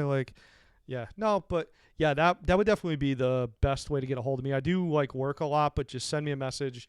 I'll get back to you. Send me a friend request. If you have anything you want me to expound on, I guess, from this, in a more private environment, just don't stop. The biggest thing is just don't stop. You'll get better. It's not going to happen overnight. You're not going to be if you have a goal for yourself, just keep pushing toward it every day. Do something. I didn't get good overnight. Nobody dancing or has any sort of skill in life. Nothing happened overnight. You know what I'm saying? You gotta bang on your craft, and if you really want to do something with it, your heartstrings are pulling you to do something, you might have to leave where you live. Be in a bigger dance community. I did to help foster where you're at. And I know a lot of some like Kai. He was really big in the liquor community. He moved out here somewhere. Yeah. I don't know exactly where, but now he's in Oakland. But he was out here in Hollywood for a few years. Yeah, he's working on his art. He's doing his stuff. Got to move. You gotta go where your people are. You know what I mean? And if it's just you and one other dude, the internet is only going to get you so far. You guys got, I get it. Life happens. You can't move. You got a family. Sure. It is what it is. But in a community sense, just the community is very big. Yeah. So just be a part on Facebook, the Liquid Dance page, the Glover's Lounge. There's a bazillion of them. But we didn't really touch much on gloving, did we? Do you want to? I'm just saying, it's just, I don't know anything. I don't associate you with it. No, it's interesting, that whole part, how they're taking digit fundamentals and working them in, and now they're taking their gloves off and doing all the stuff they do normally with the lights. They're taking their gloves off and doing it, and I'm trying to figure out what the community, where in the community that kind of started, and I would like to see what they can do if they got into more to the Digits Foundation. Sure. With the lights. Sure. I'm not telling them to stop doing the lights. I want to see what they can do with taking some of our stuff and putting it in that, and seeing what they can do with that, because I think it's cool, because me with the little photon lights. I saw one kid at a club and he was using them like glow sticks, and I was like, hey man, do those things turn on and off? He's like, yeah. And that's where I was throwing them from hand to hand, in my mouth, ears. I remember. That's tight. But that's one thing influences another. Totally. Influences another. So I'm just all about people being creative and showing me something. Bug me out. I want to be bugged out. Yeah. Bug me out. Be like, oh wow, what the hell is that? That's what I always enjoyed, when somebody who learned after us, hey dude, check this out. What the fuck is that? That always was yeah man, that's just that makes me feel good. Right. I think that's universal. I'm sure that's what Wiggles, right? That's what Wiggles felt when clearly, that's what he gave you props for. He was mad humble, and I always thanked him for that, because. All right, Scotty says started with Folly. He learned digits and liquid from some of us and started preaching learning digits foundation to Glovers. That's what's up. It's there. It's all documented. You just got to come find it. It's on the internet. It's there. Yeah. Yeah, that's what I think the beauty of this age is that whatever you want to do, you can learn it. I think it's I mean, I love that my keep going sign is like right behind you talking about you just got to bang on the craft, cuz it comes in time, It will come.